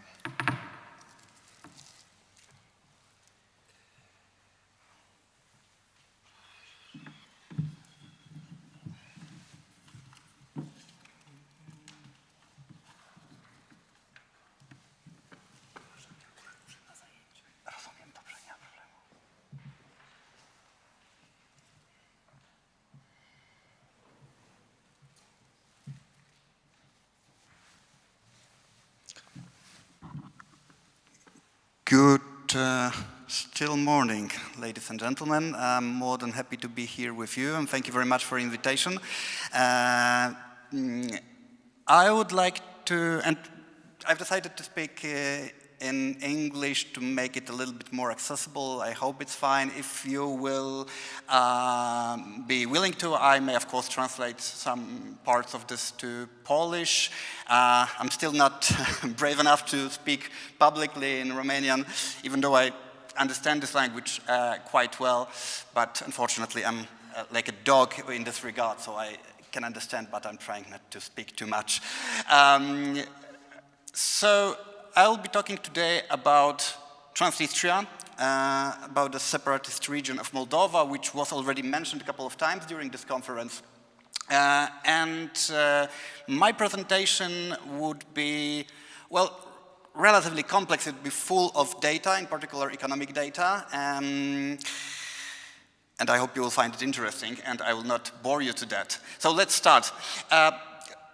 Ladies and gentlemen, I would argue that Transnistria, and I don't think it's controversial, found itself in a totally new geopolitical context after 2022, so after full-scale Russian invasion on Russia. And I will also argue that this context, this whole situation put Transnistria in a very peculiar moment, which I would call the terminal moment for this entity.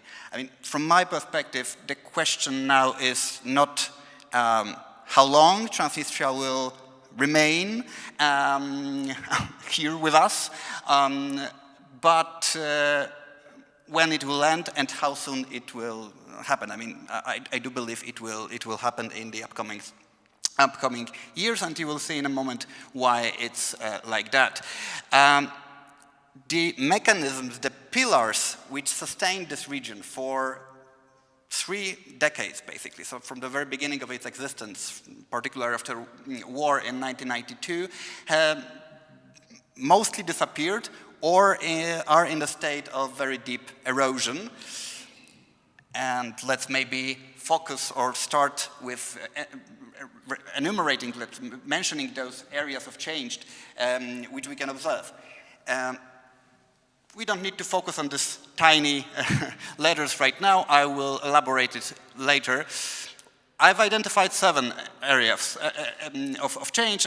I believe we can find even more of them, but the most important are border, or the border situation, economy of Transnistria, new Moldovan leverage or leverages against or towards this region, change of so-called negotiation format, Ukraine's policy or Ukraine's view on this region, domestic, so Moldova proper right bank perspective and allies or lack of such, and Russian patronage, which is still there but is hollow. It's already kind of eroded if we'll compare it to the previous situation. And let's start with the border.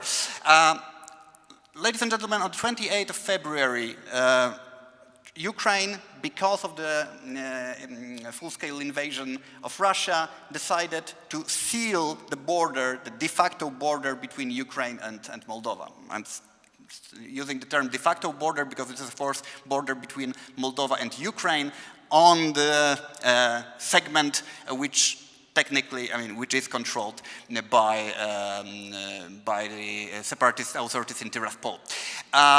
This border was sealed not only in the legal terms, but also quite physically. Not only border crossing points stopped operating, but even the railway bridge which connected Transnistria and Ukraine was blown up by Ukrainian authorities. And the reasons for that were obvious. I mean, Ukrainians at the very beginning of full-scale invasion were simply afraid, and for the good reasons, that Russia will use its assets, its forces in Transnistria to reinforce its operations or in its invasion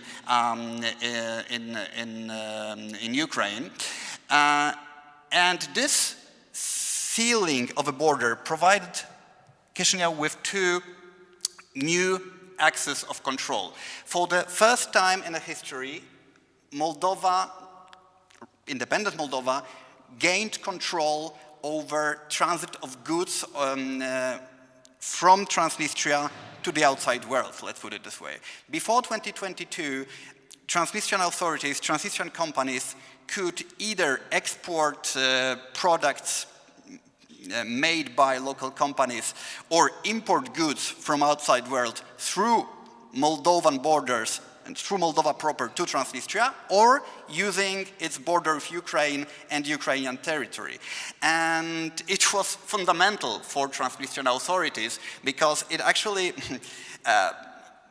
blocked or discouraged Chisinau from putting any taxes, custom duties, and so on and so forth on Transnistrian economic agents. Well, the logic was quite simple. I mean, if Chisinau will be trying to, I don't know, impose duties on Transnistrian companies, Transnistria will simply use Ukrainian corridor, let's put it this way, to export and import goods, and because of that, Moldova would lose any ability to control or to oversee movement of products, goods, and so on and so forth through this border.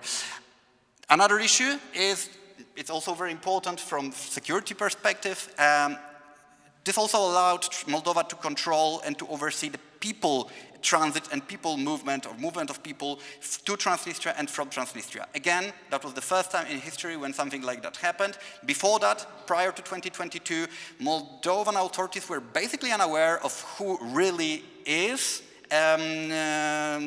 living, is present on the Transnistrian territory, because it was very easy to get there or to live it through Ukrainian border, and Ukrainian authorities, and I will mention that a little bit later, were not really sharing information regarding people movement and goods movement with Moldovan official authorities. Another issue, and that's the most important issue, and the main pillar of Transnistrian reality which changed, is the economy, and economical situation changed on a very many different levels. First one, and that's not the most important one, but I would like to mention it, it's the trade shock of 2022. So when full-scale invasion started, Transnistria found itself in a difficult situation when it comes to export and import of goods from and to Russia. And to Ukraine as well. Russia was not really very important export partner for Transnistria already back then, but still it was relatively relevant market. And what's more important, it was very important import partner. After Ukraine decided to close the border, it was still possible for Transnistria to send some goods to Russia, but they had to do this in a completely different way. They had to send it through Moldova proper, then through Romania, Hungary, Slovakia, Poland, and so on and so forth. So it simply increased the cost of this transit and this transport, and make it not only more expensive, but sometimes basically even impossible, also due to certain sanctions. Additionally, Ukrainian market, which was more important when it comes to export for Transnistria than Russian one, basically disappeared or diminished largely because of, well, war in the first place. I mean, it of course changed the capacity of Ukrainian economy to import and buy things, but also, again, it made it more problematic to send anything to Ukraine because of the sealed border. And we can see it here. You can see the Transnistrian export structure between 2019, which is a reference year, and 2022. This red and blue part of this chart represents Russia and Ukraine, and you can see it already changed.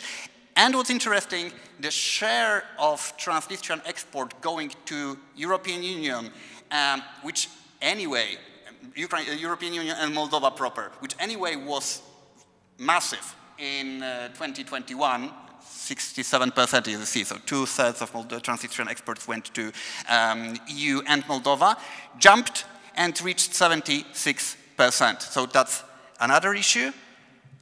And that's additional percentage showing this change of Transnistrian situation when it comes to export partners after 2022. But the real change, the most consequential, let's put it this way, the most problematic for Transnistria, took place on the 1st of January 2022. It was a turning point, or the beginning of the end, basically, of Transnistrian economy as it used to be for many years before, and it's the end of Gazprom transit via Ukraine. Probably most of you know that Transnistrian economy for decades operated thanks to the deliveries of free Russian gas, which was transported through Ukraine from Russia to Moldova by Gazprom for free. And you can see this map, courtesy of Klingendale Institute, which shows the pipeline going from Ukraine. This is a pipeline, of course, joining or connecting Ukraine to Russia, and then to Moldova. That's the southern part of this pipeline through Transnistria. After 1st of January, this transit stopped because Ukraine decided not to prolong the existing contract, and with that, deliveries of free gas ended for a month. then it changed a little bit, but I will come to this in a moment. And, well, it was a shock on many different levels for Transnistrian economy. Well, first and foremost, this free gas delivered to Transnistria allowed Transnistrian companies to compete on the external markets. As you've seen before, Transnistrian economy is to a large extent dependent on export to European Union and to Right Bank Moldova.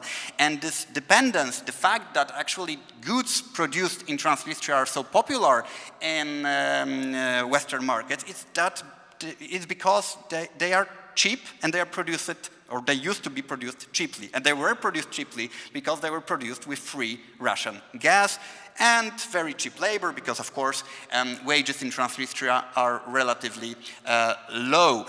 Without this gas, well, for the first month without any gas, of course this production stopped. What's even more problematic, the power, the energy, electricity produced in Transnistria was produced with or using that gas. So stop of delivering of this gas also caused shutdown for a moment of Transnistrian power plant in Dniestrovsk. This is a town located in the southern part of Transnistria. And additionally, what's even more problematic, on the same day, because Transnistria couldn't produce enough electricity without gas, they switched to coal, which was stocked right next to the power plant. That's the emergency stockage of coal, which is not large, but was enough to produce electricity for a couple of weeks.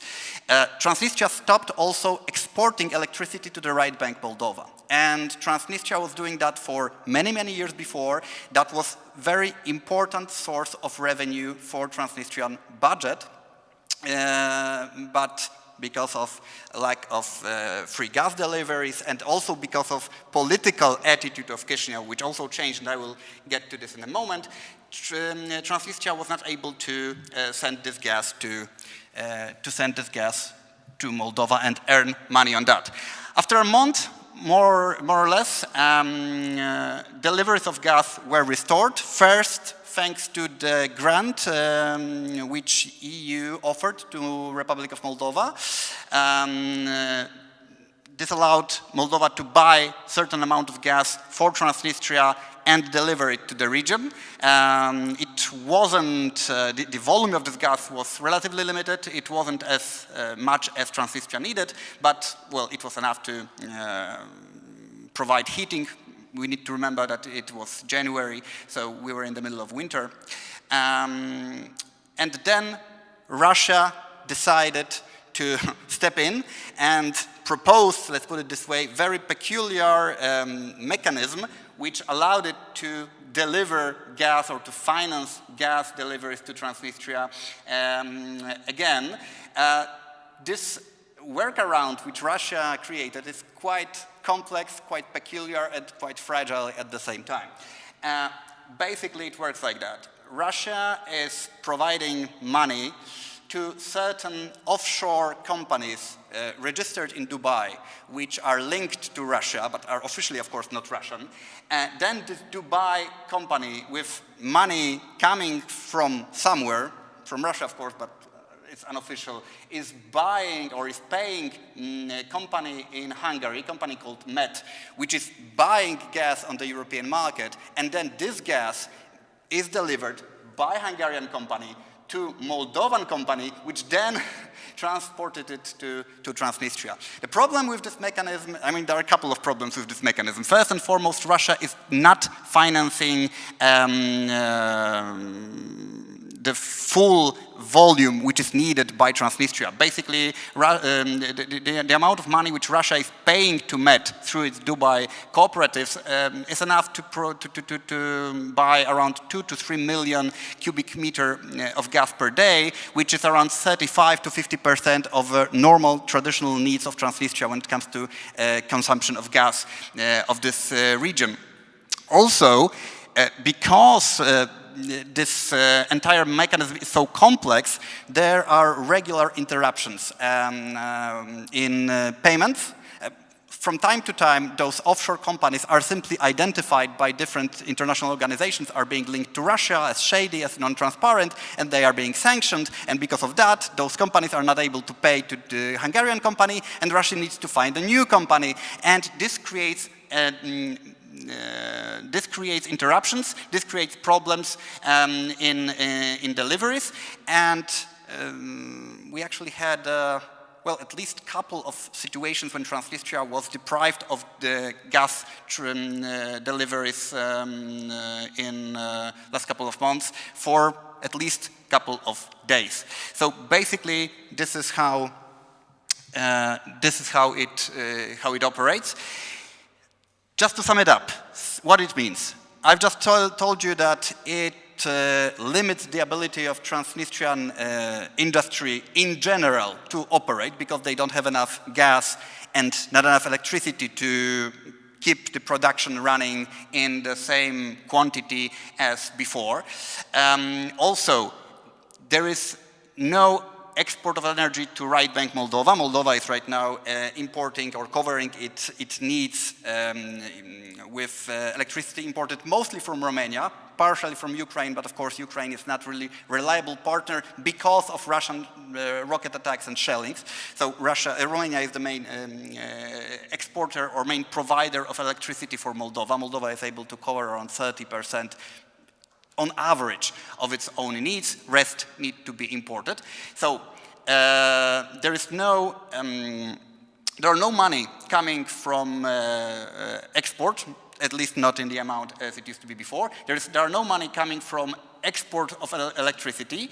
And one more thing, there are no money coming to Transnistrian budget from people and companies in Transnistria who are buying this gas delivered for free from Russia from Transnistrian authorities, let's put it this way. And that was a very important budgetary subsidy for Transnistria for many, many years before. The mechanism was simple, right? This gas was delivered for free. Transnistrians were selling this gas to different agents or regular people on the ground, and duties or tariffs collected this way were siphoned back to the Transnistrian budget, and well, at some point it was able to cover the entire deficit and finance, I don't know, pensions, social spendings, and so on and so forth. So basically, it's almost gone. And if you will look on the economic data, we'll see that Transnistrian export in general in 2025 fell by 42%, industrial output fell by 30%, and GDP of Transnistria fell in 2021, in comparison to 2024, by 18%. So it's a huge economic crisis, and Transnistria right now is running on the deficit, and it's a huge deficit. Basically, it's the deepest crisis economy-wise for Transnistria since the very beginning of its so-called independence in 1992, and without any stable financing from outside, it simply cannot last. So the question is, for how long Transnistria will be able to keep up like that? For how long Transnistria will be able to cover its deficit from different sources, and what sources could it be?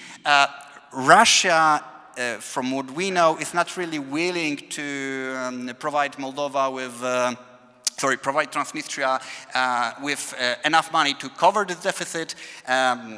It seems that Sheriff, so the corporation, the holding, which is basically controlling the economical life and to a large extent political life in this region, is kind of paying from its own pocket. Particularly Mr. Gushan, the oligarch, the owner of Sheriff, is providing some money from his own pocket to stabilize the situation. But of course, it cannot last. Yeah, I mean, I was afraid that it will take a little bit longer. Okay, so just we can discuss it after my presentation. Another issue: custom duties and fiscal integration. Because Moldova regained control over the flow of goods from and to Transnistria, Chisinau decided to impose custom duties on Transnistrian companies. It happened in 2024. In 2023, actually, first taxes which are normally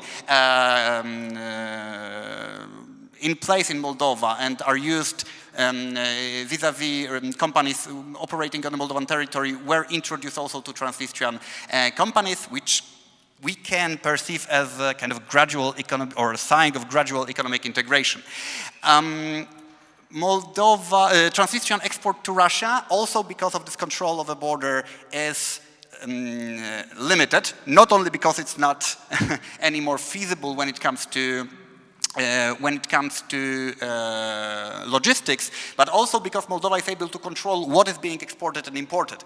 And that's the example. In April 2024, Moldovan authorities decided to halt exports of products produced by Moldavii. It's basically cable company or isolators company.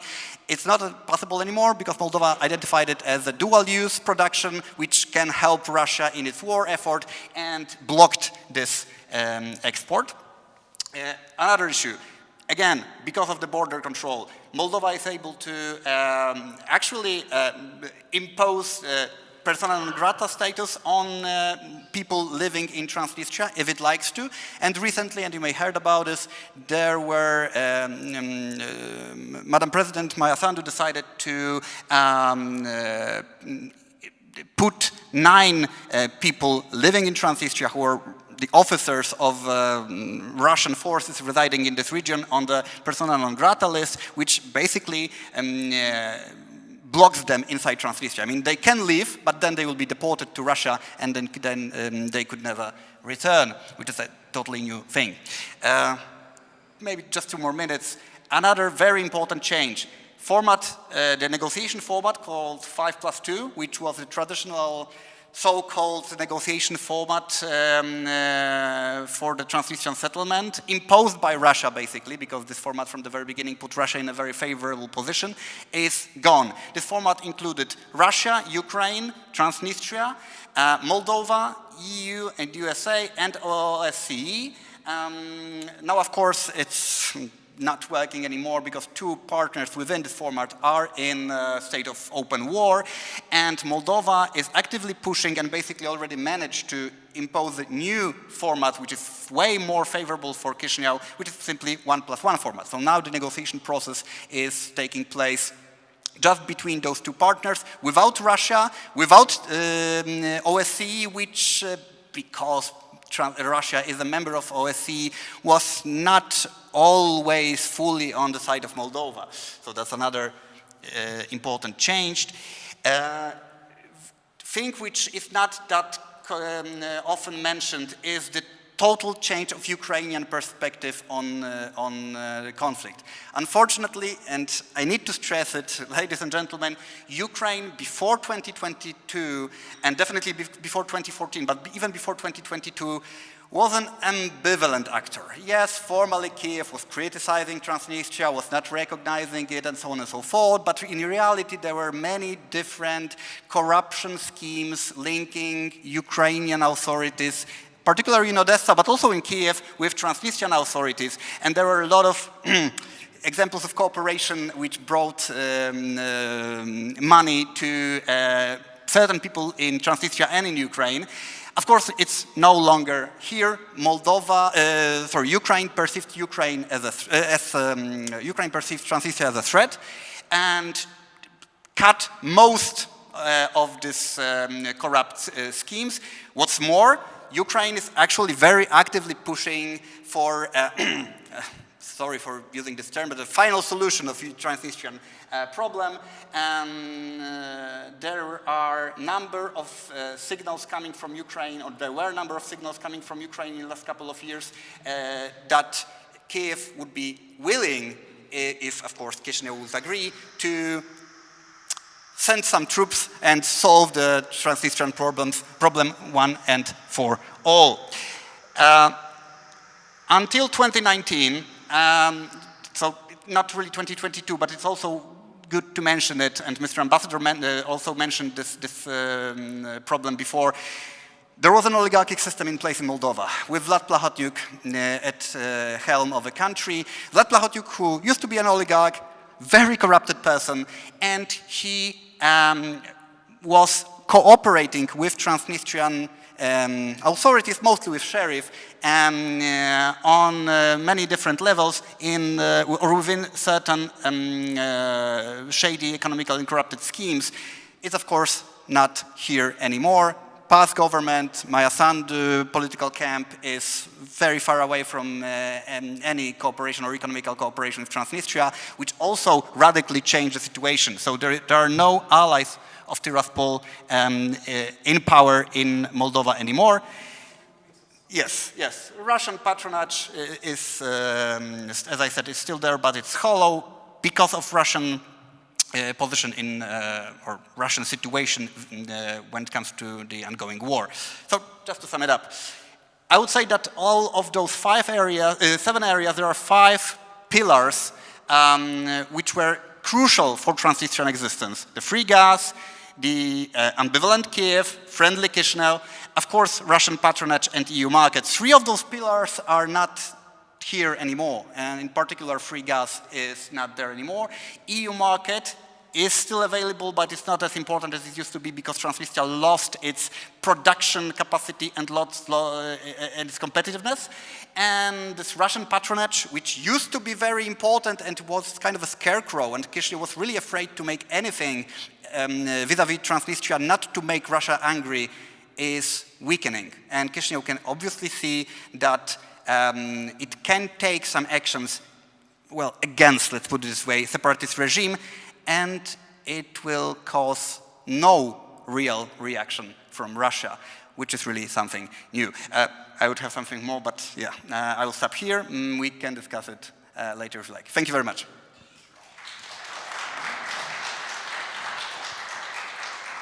Thank you for your holistic speech. Now it's time for our next panelist, Professor Marcin Kosienkowski, who represents the John Paul II Catholic University of Lublin. Professor Kosienkowski will present speech titled Studying Moldova from Poland, Reflections on 20 Years of Research. Panie profesorze, bardzo prosimy.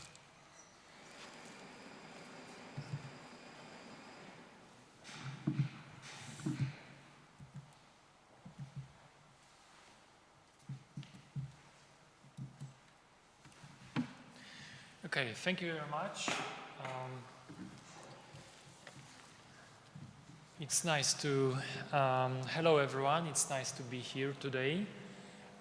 I have been studying Moldova for around 20 years, but as a political scientist.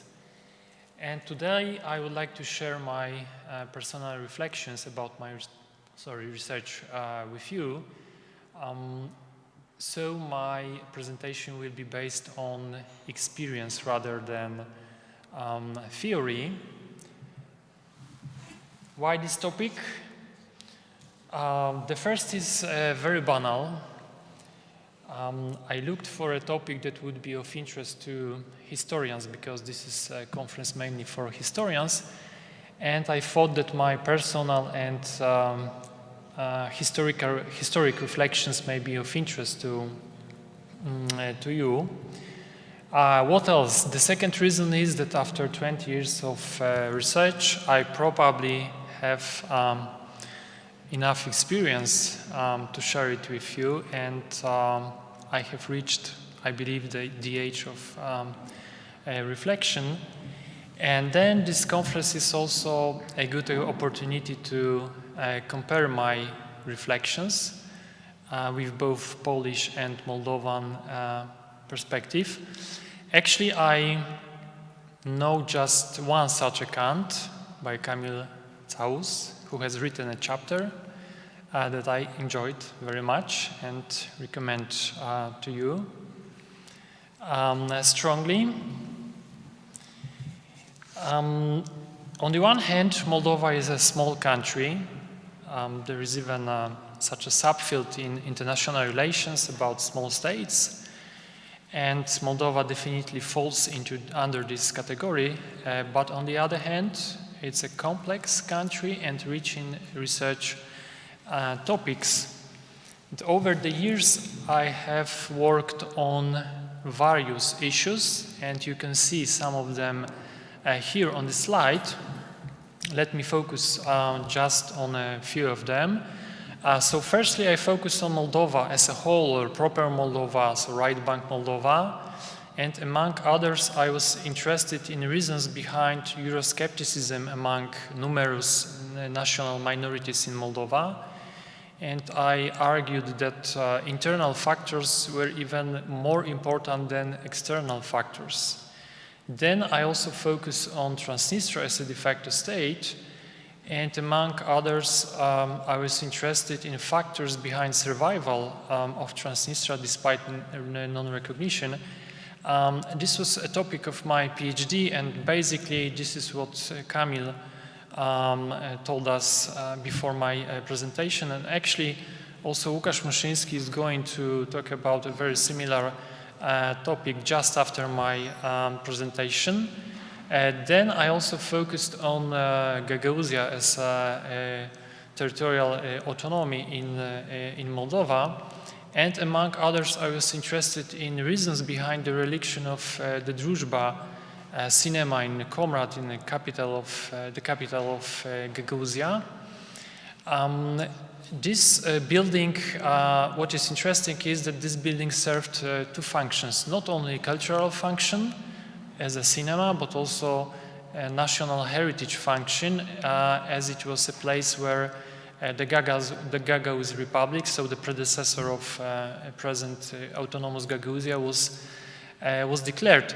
But this building was abandoned and is in a very poor condition, just like Ochanovic's manor that Adriana Mokan talked about. However, in this case, this building is not going to be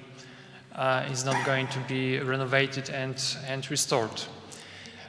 These studies were single case studies, or some of them. Others aimed at generalizing beyond single case or single cases. It means that Moldovan cases can contribute to studies on broader phenomena, for example, de facto states or territorial autonomies. Also, I publish my research in national, so Polish outlets, but also in international outlets. This means that Moldova attracts international attention. There is interest in Moldovan cases in Western journals, for example. And let me finish this part of presentation with by referring to my colleague who once told me, another paper on Gagauzia, aren't you tired? So my answer was no, because this complexity, this diversity still makes Moldova, including Gagauzia and Transnistria, a fascinating case for research for me. My research was and is strongly empirical, so I conducted many interviews and observations of political life, economic, social life in Moldova, mostly between 2005 and 2019. I paid my first research visit to Transnistria more than 20 years ago, in 2005.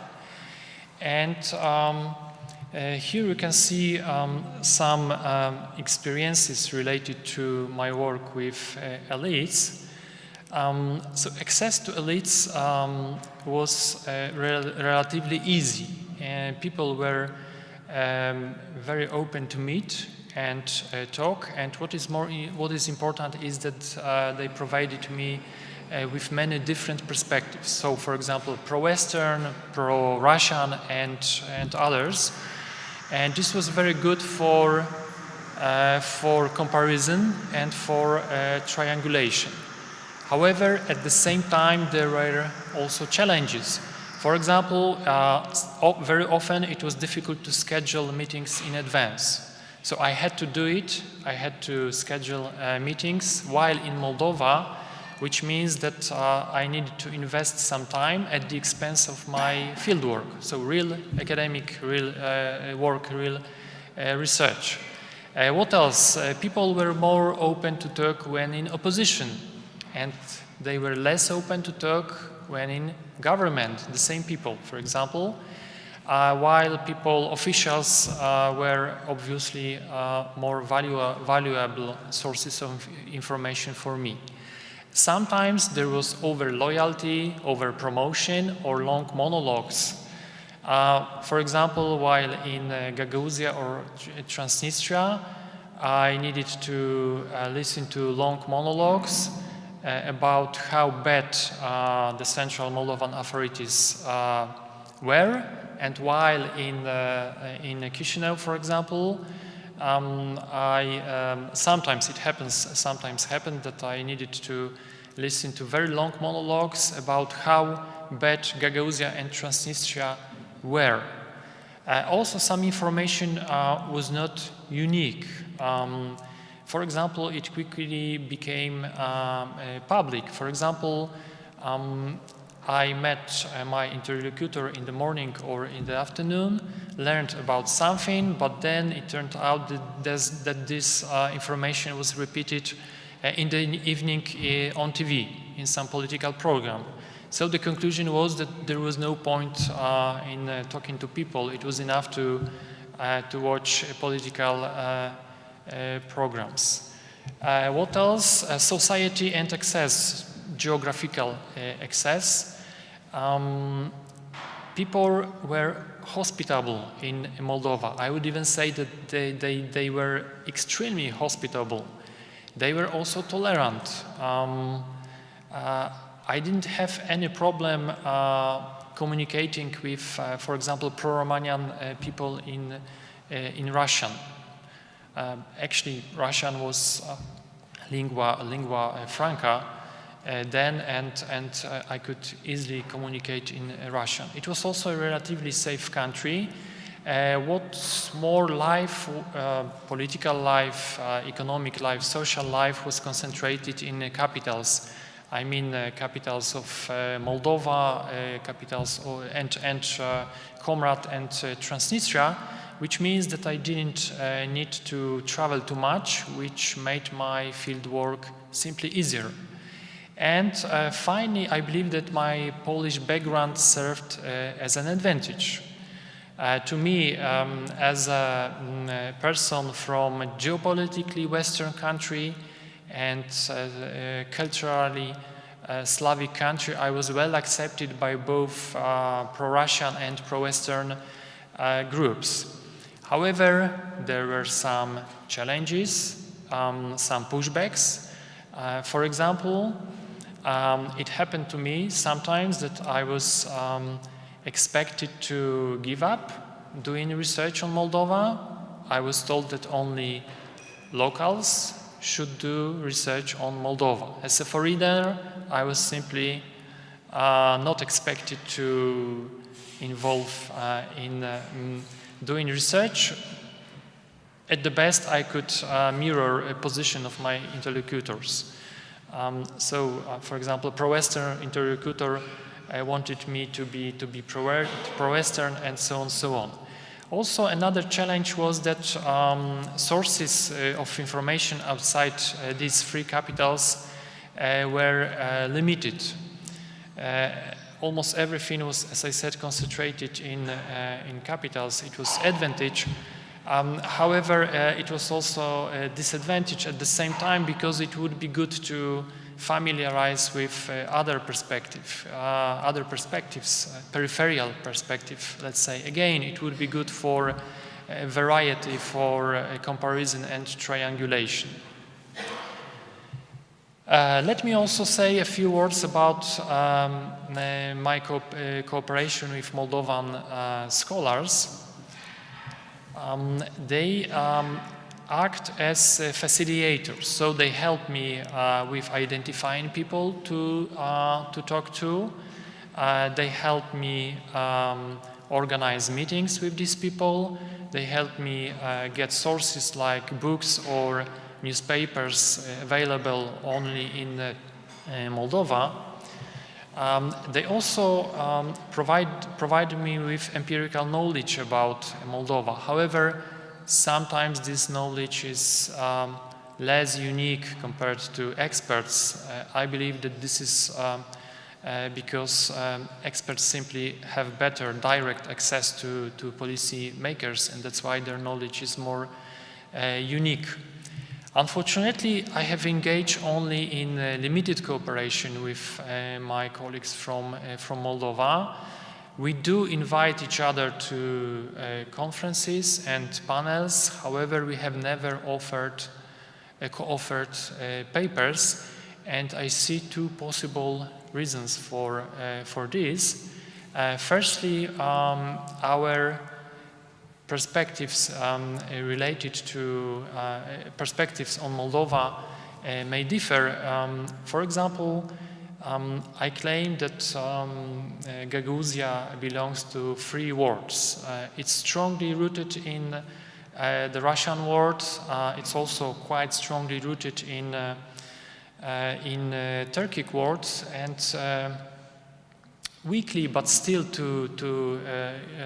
it also weakly belongs to, but still belongs to the European world due to Moldova's geographic location and Moldova's European Union's aspirations. However, for my colleague from Comrade, Gagauzia belongs to just one world, to the Gagauzian world. So Gagauzia is Gagauzian. And that's all, and it's not easy to combine, it's not always easy to combine such different perspectives. Also, our academic approaches may differ. For example, more conceptual approach and more empirical approach may not always align. Personally, I prefer more conceptual approach, which is also preferred by Western journals. However, many of my Moldovan colleagues prefer more empirical approach. And as I said, these two different academic approaches are not or do not always align. Obviously, this is my perspective as a political scientist. I'm curious, what is your perspective, especially from the field of history? Perhaps some of you would like to say something about your perspectives related to your cooperation, Moldovan-Polish or Polish-Moldovan, during a QA session after our presentations. And let me finish my presentation with three conclusions. Firstly, Moldova may look small if you look at the map, but analytically it's very large. It generates many research topics because of this complexity, because of mainly complexity. And actually this is what Mr. Ambassador Luft said today, that he was surprised by this complexity. I can confirm it. Then fieldwork is relatively easy, but getting the full story and interpreting the data is much harder. Again, because Moldova is very, very complex country. It's a small country, but at the same time it's a very complex country. And finally, different perspectives and approaches of Polish and Moldovan scholars do not have to be a problem, but they are not always easy to combine. And this is a problem which, at least in my case, hinders more substantial academic cooperation. And this is what Moldova taught me as a researcher. Thank you very much for your attention. That's all. Serdecznie dziękujemy, panie profesorze, za podzielenie się swoim doświadczeniem. And now, last but not least, it's time for my presentation about the factors that enabling Transnistria exists as unrecognized state.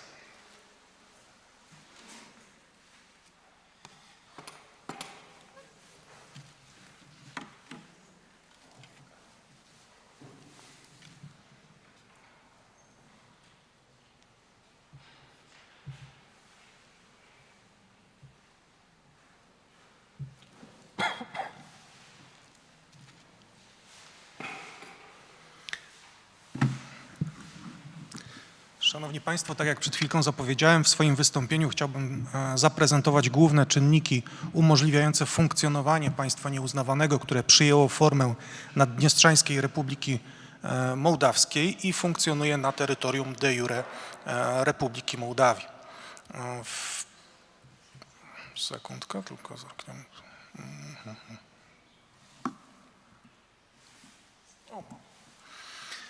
Punktem wyjścia do naszych rozważań pozostają rozstrzygnięcia zbrojnego etapu konfliktu niskiej intensywności o przynależność terytorialną Naddniestrza.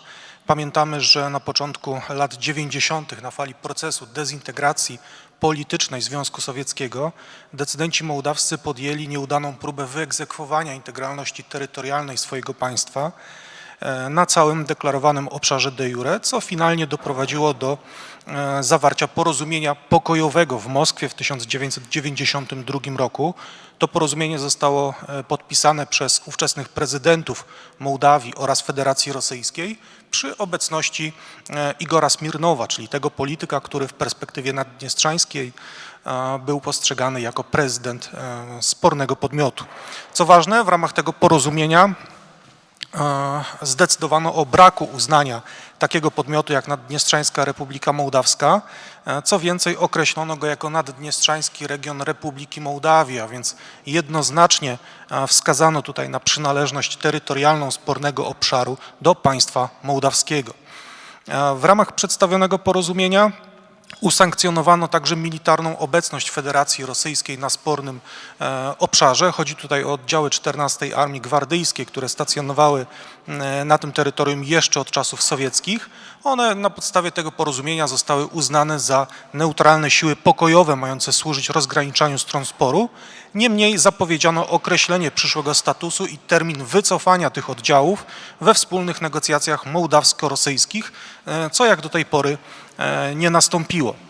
Niemniej usankcjonowanie rosyjskiej obecności militarnej na tym obszarze stanowi jeden z głównych czynników umożliwiających funkcjonowanie Naddniestrzańskiej Republiki Mołdawskiej i zauważmy, że rosyjska obecność militarna jest realizowana na tym obszarze w dwóch formach. O pierwszym wspomniałem, drugi natomiast stanowi jednostronną decyzję władz Federacji Rosyjskiej, a konkretnie chodzi tutaj o dyrektywę Ministerstwa Obrony tego państwa z 1995 roku, które powoływało grupę operacyjną wojsk rosyjskich w naddniestrzańskim regionie Republiki Mołdawii. A więc zauważmy, że wówczas nawet w narracji rosyjskiej mieliśmy tutaj wskazanie jednoznaczne na przynależność spornego obszaru do państwa mołdawskiego. Obecnie szacunkowa liczebność rosyjskich oddziałów na obszarze Naddniestrza to około 2000 żołnierzy, przy czym pamiętajmy, że Rosjanie mają możliwość uzupełnienia tego komponentu nie tylko poprzez pobór czy delegowanie obywateli ze swojego państwa, ale również pobór obywateli, mieszkańców Naddniestrza posiadające podwójne obywatelstwo, w tym rosyjskie.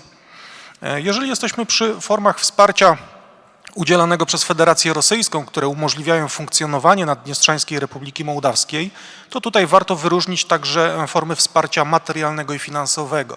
Generalnie strona naddniestrzańska nie udostępnia cyklicznych danych na temat skali wsparcia finansowego udzielanego przez Federację Rosyjską. Wiemy to głównie z doniesień medialnych, a także z informacji podawanych przez stronę rosyjską. Niemniej kilka takich podstawowych form możemy tutaj wyróżnić, w tym między innymi doraźne subsydia finansowe. Tutaj mamy przedstawione lata i skalę tego zaangażowania. Ponadto pewną cykliczną formą wsparcia jest dotowanie miejscowego funduszu emerytalnego. Strona rosyjska podaje, że około 120 000 osób na obszarze Naddniestrza jest uprawnionych do poboru świadczeń, rent, emerytur, innych świadczeń socjalnych, które są wypłacane przez rosyjski fundusz emerytalny bez względu na posiadane obywatelstwo. To znaczy nie jest koniecznym posiadanie obywatelstwa rosyjskiego, aby móc pobierać przyznane świadczenie.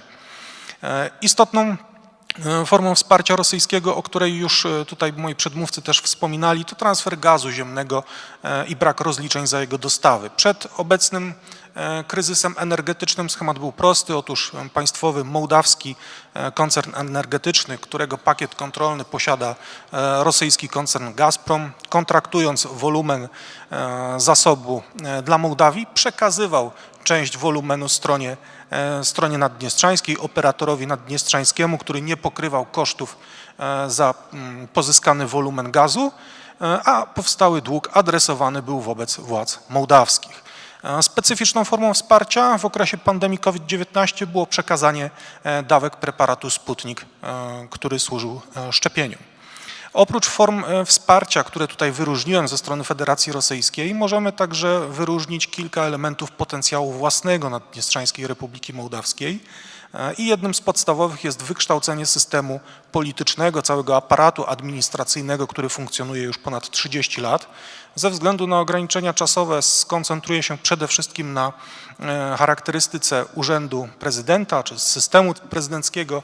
Wyróżniłem tutaj zasadnicze wyznaczniki tego systemu. Najważniejszym będzie prerogatywa kreowania koncepcji polityki wewnętrznej i zagranicznej, a także działań w zakresie ich realizacji. Niemniej z ciekawszych tutaj rozwiązań instytucjonalnych warto wyróżnić możliwość wprowadzenia reżimu konieczności ustawodawczej, a więc zobowiązania naddniestrzańskiego parlamentu do tego, aby wstrzymał procedowanie dotychczasowych wszystkich swoich ustaw i zajął się wyłącznie inicjatywą ustawodawczą prezydenta Naddniestrza i dopóki nie zostanie ona przeprocedowana, to parlament nie może procedować innych ustaw. Myślę, że jest to ciekawe rozwiązanie między innymi z perspektywy państw, w których funkcjonuje kohabitacja. Do tej pory Urząd Prezydenta Naddniestrzańskiej Republiki Mołdawskiej sprawowało 3 polityków, najdłużej Igor Smirnow, który pełnił ten urząd przez 4 kadencje. Było to możliwe ze względu na wdrożenie drugiej naddniestrzańskiej konstytucji na przełomie lat 1994-95. Natomiast obecna kadencja na tym urzędzie kończy się w grudniu bieżącego roku. Elementem umożliwiającym funkcjonowanie Naddniestrzańskiej Republiki Mołdawskiej, który świadczy również o potencjale własnym, są siły zbrojne państwa nieuznawanego. One zostały, ich zaczątki były formowane jeszcze w 1991 roku, wówczas jako raczej grupy paramilitarne, natomiast od marca 1993 roku zreorganizowano te struktury i powołano już oficjalne siły zbrojne. Co ważne, strona naddniestrzańska nie upublicznia oficjalnych danych na temat liczebności i stanu poszczególnych struktur, komponentów, ale na podstawie chociażby obserwacji sprzętu wojskowego czy poszczególnych komponentów z okazji świąt państwowych możemy tutaj wysnuć pewne wnioski. Przede wszystkim te siły zbrojne dysponują sprzętem konstrukcji sowieckiej i rosyjskiej, myśl technologiczna raczej z lat 60. i 70., ale na rzecz miejscowych sił zbrojnych funkcjonują czy pracują także miejscowe zakłady zbrojeniowe, między innymi te zlokalizowane w Benderach, które w 2006 roku zostały wykupione przez rosyjski państwowy koncern Salut. Oprócz tego możemy wskazać na współpracę z koncernem Rosoboron Export. To jest jeden z głównych państwowych rosyjskich koncernów odpowiadających za eksport uzbrojenia, a także modernizację postsowieckiego sprzętu. Na uwagę zasługuje również utworzone w 2012 roku Centrum Operacji Specjalnych Ministerstwa Bezpieczeństwa Publicznego Alfa, które zajmuje się szkoleniami w zakresie działań dywersyjnych i konfliktów niskiej intensywności. Ten aspekt może być istotny również ze względu na bezpieczeństwo państwa polskiego. Wiemy, że w ostatnich miesiącach polskie służby aresztowały kilku obywateli kilku obywateli Mołdawii, którzy rzekomo mieli dokonywać aktów dywersji na kolei i według doniesień medialnych, ale także raportów publikowanych przez polskie służby byli to obywatele Mołdawii, ale wywodzący się z obszaru Naddniestrza. Jeżeli chodzi o szacunkową liczebność tamtejszych sił zbrojnych, może ona tutaj nie budzi jakiegoś większego zagrożenia, tak, na pierwszy rzut oka, ale pamiętajmy, że wpływa na architekturę bezpieczeństwa w regionie, między innymi poprzez fakt, że siły ukraińskie muszą zabezpieczać odcinek granicy z Mołdawią kontrolowany przez służby i komponenty naddniestrzańskie. W zakresie potencjału własnego państwa nieuznawanego możemy także wyróżnić elementy systemu gospodarczego i tutaj strona naddniestrzańska bardzo chętnie publikuje dane na temat struktury podmiotów o większościowym udziale państwowym i prywatnym, które generują największe wpłaty do budżetu centralnego. Jeżeli chodzi o te podmioty o państwowej strukturze własnościowej, no to największym, najważniejszym pozostaje miejscowy operator energetyczny Tiraspol Transgaz Pridniestrowia, więc ten, który pobierał wolumen rosyjskiego gazu, nie uiszczając za niego opłat, a adresowany dług był wobec władz mołdawskich. Jeżeli chodzi o podmioty o strukturze prywatnej, tutaj na pewno warto wyróżnić znany Państwu koncern Sheriff, wielobranżowy przecież. Natomiast w tych oficjalnych statystykach zauważmy, że strona naddniestrzańska wyróżnia także inne podmioty, których struktura własnościowa, pakiet kontrolny należy do koncernu Sheriff, takie jak Quint, Tirotex czy Interdnestrom, a więc próbuje się tutaj w narracji politycznej wskazać na pewną fasadowość przynajmniej zasad wolnorynkowych. W tym kontekście warto także wyróżnić elementy systemu czy możliwości w zakresie eksportu produkowanych towarów. Pomimo braku uznania międzynarodowego Naddniestrzańskiej Republiki Mołdawskiej w latach 90. i na początku 2000 strona mołdawska zwyczajnie fałszowała oznaczenia celne i pieczęci celne na produktach, które były wytworzone w Naddniestrzu, natomiast w obecnych realiach w ramach bieżącej polityki jest to troszkę bardziej finazyjne i proceder polega na rejestracji przedsiębiorstw na obszarze kontrolowanym przez władze Mołdawii lub na obszarze innego państwa przy faktycznym zlokalizowaniu zakładów produkcyjnych na obszarze Naddniestrza, a więc produkty wytworzone w Naddniestrzu są sprzedawane jako produkty mołdawskie, ukraińskie bądź rosyjskie. W zakresie systemu gospodarczego możemy także wyróżnić potencjalne źródła finansowania, jak chociażby czerpanie zysków z funkcjonowania tzw. koparek i farm kryptowalut. W 2018 roku decydenci naddniestrzańscy przyjęli ustawodawstwo legalizujące tego typu proceder. Co więcej, zwolniono z opłat celnych importowany sprzęt komputerowy wykorzystywany do koparek farm kryptowalut, a także zapewniono dostęp do sieci elektroenergetycznej. To był jeszcze czas sprzed kryzysu energetycznego, a więc decydenci mołdawscy decydenci naddniestrzańscy w swojej oficjalnej narracji politycznej postulowali, że są w stanie udostępnić swoją sieć elektroenergetyczną firmom prowadzącym tego typu działalność zupełnie nieodpłatnie. Pokrewna kwestia to czerpanie zysków z platform bukmacherskich i internetowych kasyn zarejestrowanych na obszarze Naddniestrza, które realizują zakłady w kryptowalutach. Z perspektywy państw Zachodu, Unii Europejskiej i instytucji kontrolnych jest to całkowicie szara strefa, która pozostaje bez jakiejkolwiek kontroli. W ramach bieżącej polityki możemy wyróżnić jedną z najnowszych inicjatyw odnoszących się do potencjalnych źródeł finansowania, a dotyczy ona nadzoru służb naddniestrzańskich nad przemytem obywateli Ukrainy, którzy unikają poboru do armii i wysłania na front. Wiemy z doniesień medialnych, ale także raportów służb ukraińskich, że jest znacząca grupa obywateli, którzy wpłacają pieniądze, są w stanie wyłożyć pieniądze na to, aby służby naddniestrzańskie umożliwiły im przejście przez newralgiczny odcinek granicy z Ukrainą i pozostawać na obszarze Naddniestrza, ewentualnie przerzucać ich na pozostałe terytorium de jure Mołdawii. W zakresie elementów systemu gospodarczego państwa nieuznawanego warto wyróżnić pewną specyfikę odnoszącą się również do własnej waluty, czyli rubla naddniestrzańskiego, który stanowi prawny środek płatniczy od 1994 roku. Nominalnym emitentem jest odpowiednik banku centralnego, natomiast faktycznym producentem rosyjska państwowa spółka Goznak, czyli ta, która odpowiada między innymi za emisję rubla rosyjskiego. Co więcej, banknoty i monety są również drukowane, tak, czy tworzone w formie okolicznościowej, inwestycyjnej. Monety są wybijane chociażby ze złota, srebra czy z platyny. Pewną ciekawostkę stanowi emisja z 2014 roku, czyli monety wytworzone z kompozytów. Zauważmy, że znajdują się tutaj odwołania do czasów Cesarstwa Rosyjskiego.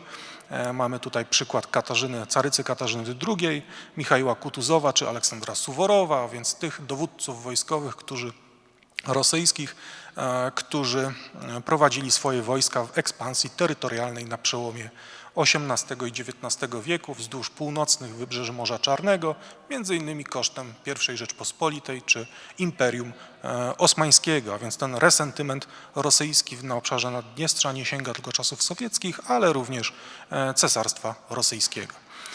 Ostatnim elementem, który chciałbym tutaj wyróżnić, jest pewna specyficzna struktura międzynarodowa o nazwie Wspólnota na rzecz Demokracji i Praw Narodów, która zrzesza 3 podmioty o spornym statusie prawno-międzynarodowym, czyli Naddniestrze, Republikę Abchazji i Republikę Osetii Południowej. Te 2 ostatnie funkcjonują na terytorium de jure Gruzji.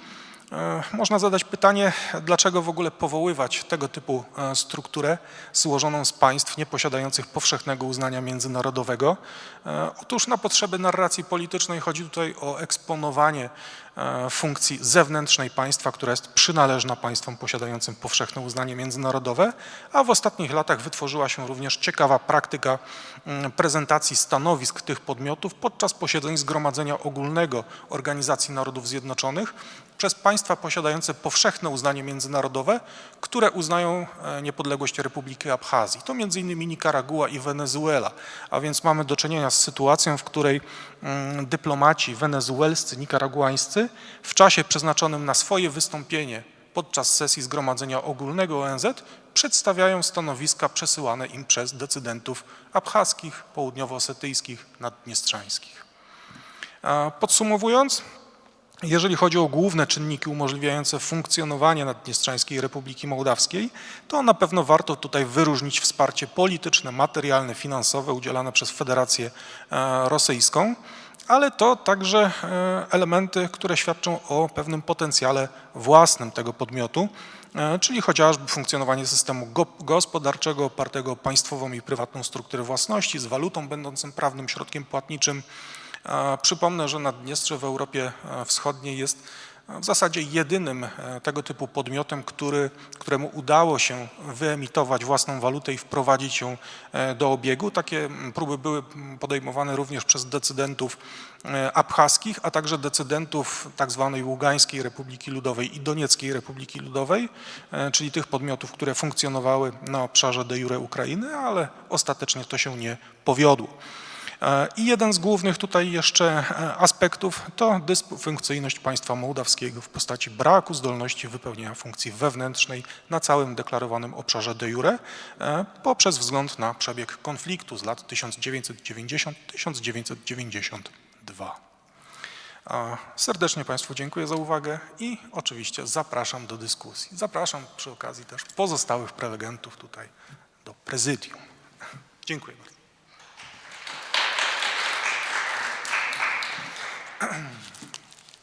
So now it's time for discussion, for your questions and of course your point of view about the issues that were presented. Serdecznie zachęcam do zadawania pytań, dzielenia się swoimi opiniami, swoim punktem widzenia na temat tych aspektów, które były prezentowane przez prelegentów.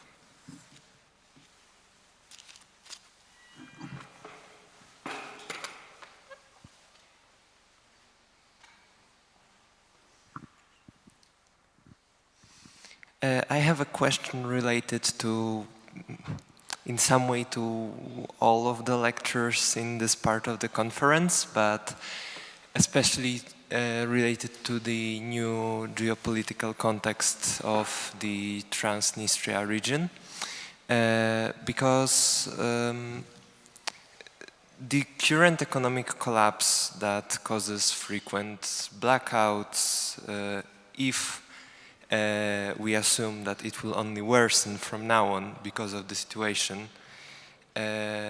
First, it seems like it would create a serious risk of a humanitarian crisis. One is that blackouts cause, for example, that hospitals cannot function normally and all of those things that we see, for example, in Cuba right now, where the humanitarian tool is only increasing, and it seems like that could be a similar scenario in terms of those humanitarian costs.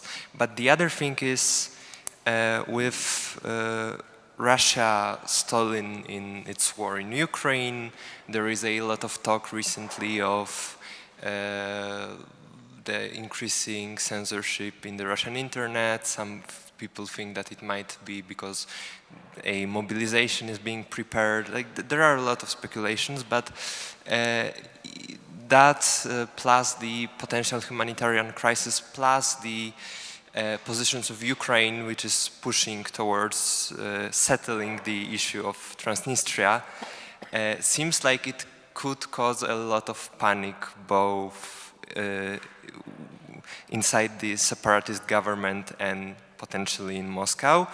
And as far as I know, in Transnistria there is, for example, the Kobasna military stockpile that it was speculated that a potential disaster with this thing blowing up would be a similar volume to a nuclear bomb. And if we take all of those things into account, isn't the region like a massive security risk, and resolving it, for example, militarily could lead to terrible consequences? That is there even a way to settle this issue right now? Is this not like a North Korea scenario in which, in theory, the territory should not function on its own anymore, but because of the geopolitical situation and the resources inside of the country, settling it in any way could lead to a disaster? Thank you very much for this question. Yeah, I mean, generally I agree with all your points and worries. I mean, my perspective is that that's precisely the Russian plan. I mean, that's one of the reasons why Russia is not really securing full deliveries of necessary gas for Transnistria in order to operate as before. I mean, one of the reasons is, of course, because of Russia being in their economic situation. But another one is that Kremlin is simply willing to keep this crisis in Transnistria running to send a signal to Chisinau, but also to certain Western allies of Chisinau that the region is basically on the brink of collapse. And for Chisinau, it is a problem on many levels, but first and foremost, we need to understand that Moldova right now is mostly preoccupied with European integration process. It really consumes a lot of resources, a lot of human capital, a lot of time, and for a country as small as Moldova, it's not really that easy to take care of many different crises or big and important processes at once. So this Damocles sword hanging over Moldovan head, which Transnistria is right now, being in the crisis, it's this headache which kind of distracts Moldovan authorities and which needs or which require Chisinau to kind of delegate some of its resources to actually cover this problem. And it also creates a lot of question within European Union or among certain countries which may not be really that much supportive of the enlargement process, and it gives them the argument against it, right, for the internal discussion. It's really easy to say, guys, I mean, yeah, European integration process of Moldova is of course important and we'll be happy to support Moldova on the European path, but in reality, they've got this trouble with Transnistria and it's not solved and it's in the brink of collapse. We may face some humanitarian crisis there. we don't know how it will evolve. Let's wait for Moldovans to take care of it and maybe for the current war to end, and then we'll get back to it, right? So from Russian perspective, giving this 50% of necessary gas to Transnistria is good because it allows Russia to say, we are caring about you, we are not leaving Transnistria, but at the same time, it's keeping the crisis running, it's distracting Moldova, and it gives Russia an instrument to create this humanitarian crisis or to even kind of regulate it. You can shut down this gas deliveries for some time, and of course, EU can intervene. There are certain amount of money secured, which can be provided to Moldova to buy this gas and so on and so forth, but instability is very important. And it also additionally gives the fuel for the anti-government and anti-European parties, pro-Russian parties basically in Moldova, which can say, guys, you see, because we've got those people in power, with Maya Sandu at help of the country,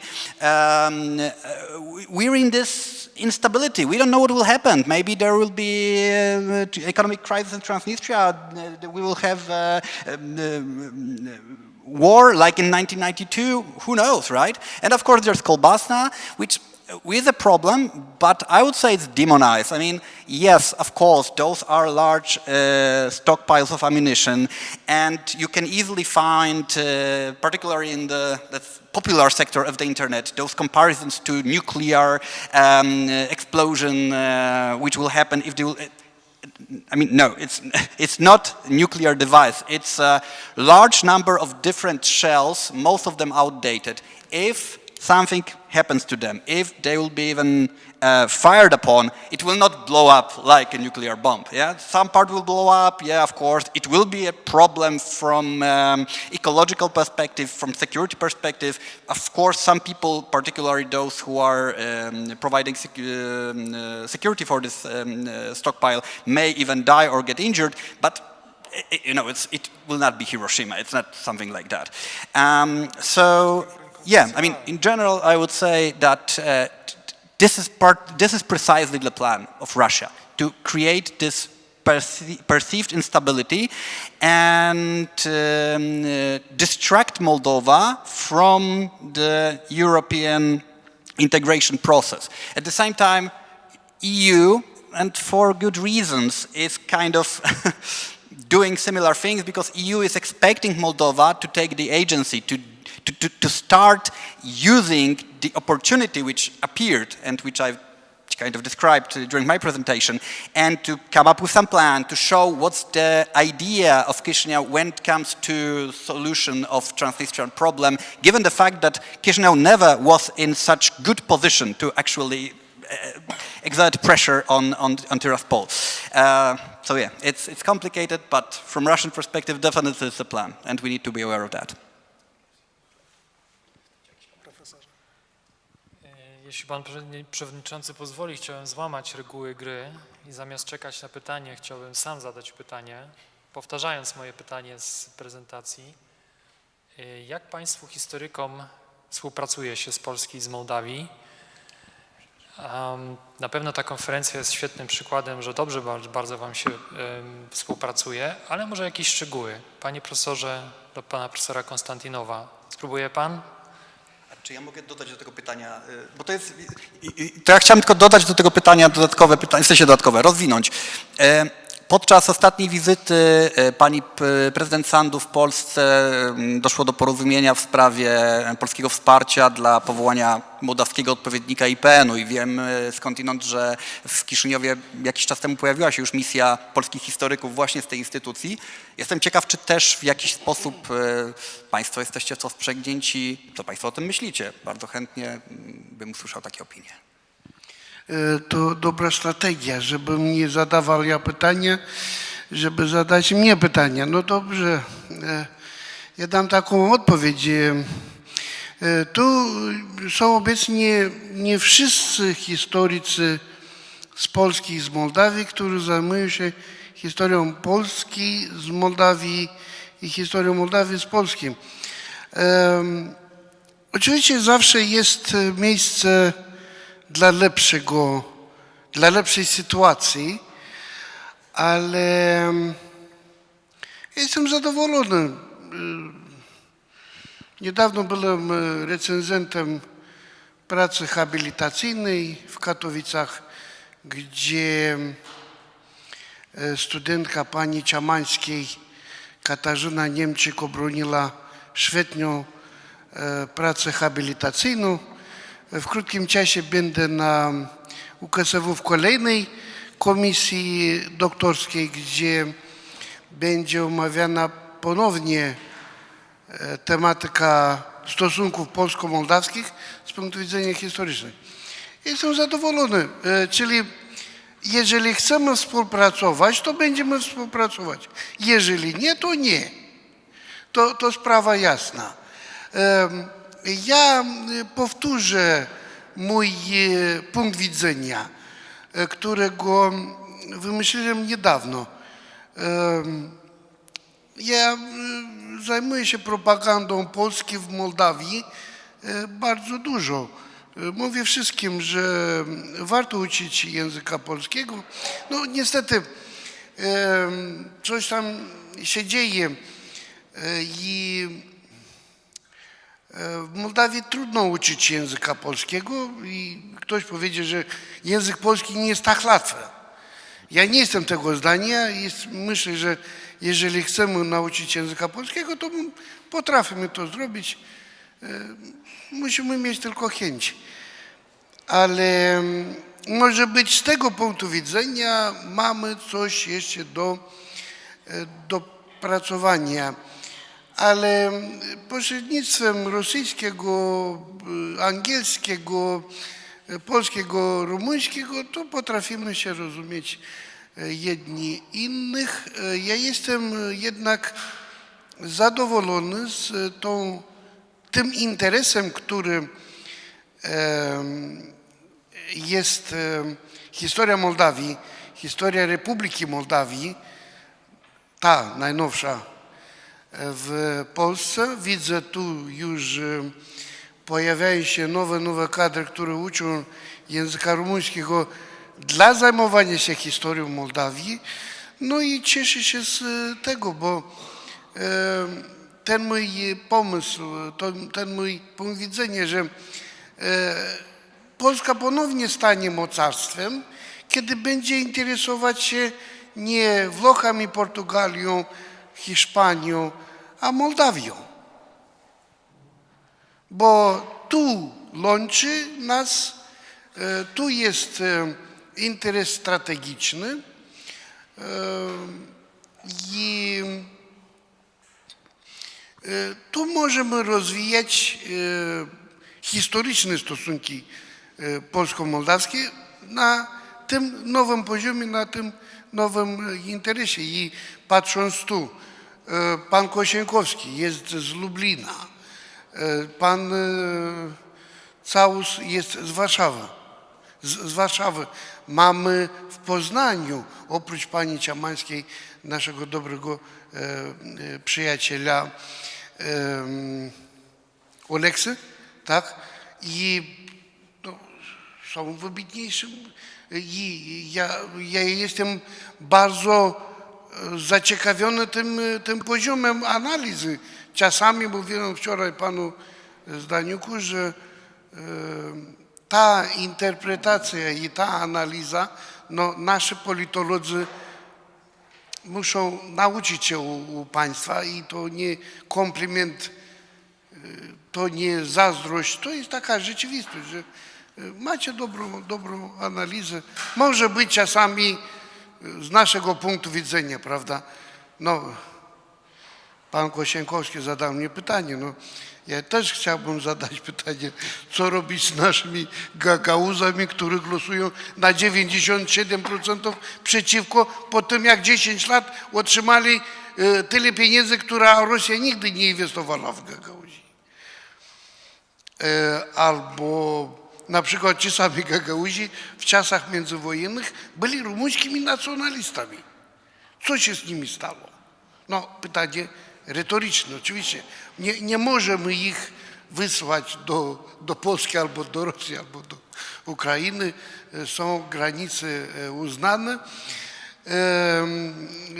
Z mojego punktu widzenia jednak czekałem na ten pomysł. Ja podaję jego, żebyście pomyśleli nad nim, dotyczący Naddniestrza. No słuchajcie, niepodległość Naddniestrza, która już prawdopodobnie kończy się tak jak i niepodległość Nagorno-Karabachska, nie w taki sposób, ale tak w pokojowy sposób. No, niepodległość naddniestrzańska była największym błędem strategów w Kremlu. Dlaczego?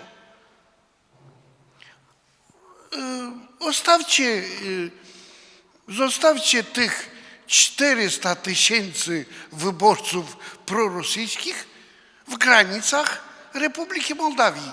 I Mołdawia nigdy nie będzie głosowała za Unię Europejską. Tak jak pokazała niedawno Gagauzja, że różnica pomiędzy głosami w Kiszyniowie plus Gagauzja wychodzi, że opcja polityczna tych Gagauzów zwycięża. Rozumiecie, tak? W Kiszyniowie głos był 58 na 42 w Kiszyniowie. W Gagauzie 97 na 3 i kiedy to łączymy, wychodzi, że opcja ta antyeuropejska jest większa niż opcja proeuropejska. I gdyby strategowie Rosjanie pomyśleli trochę, ale oni nie myślą. Oni uważają, że tak powinno być. No to zostawiliby to Naddniestrze w Mołdawii i to nam byłoby bardzo trudno dojść do tej opcji europejskiej. Wyobraźcie sobie, plus 400 000 wyborców. To wracając do pytania, jestem zadowolony naszą współpracą. Bardzo się cieszę, że mamy okazję się spotkać i gospodarze, gdzie są gospodarze? A, tu widzę część gospodarzów. Ja bym naprawdę chciał, żeby ta konferencja była pierwszą. Dziękuję. Dziękujemy również za ten głos w dyskusji. Spoglądam na organizatorów i widzę już pewną nerwowość, bo przekroczyliśmy czas. So thank you very much for your participation in this panel. And now we have the next part of our conference, which is lunch. Thank you very much. Launch and promotion of books from the publishing house of University of Cardinal Stefan Wyszyński, because there are some some books, so you can purchase and look. Yes. Dziękuję bardzo, bardzo dziękuję. Gratulacje.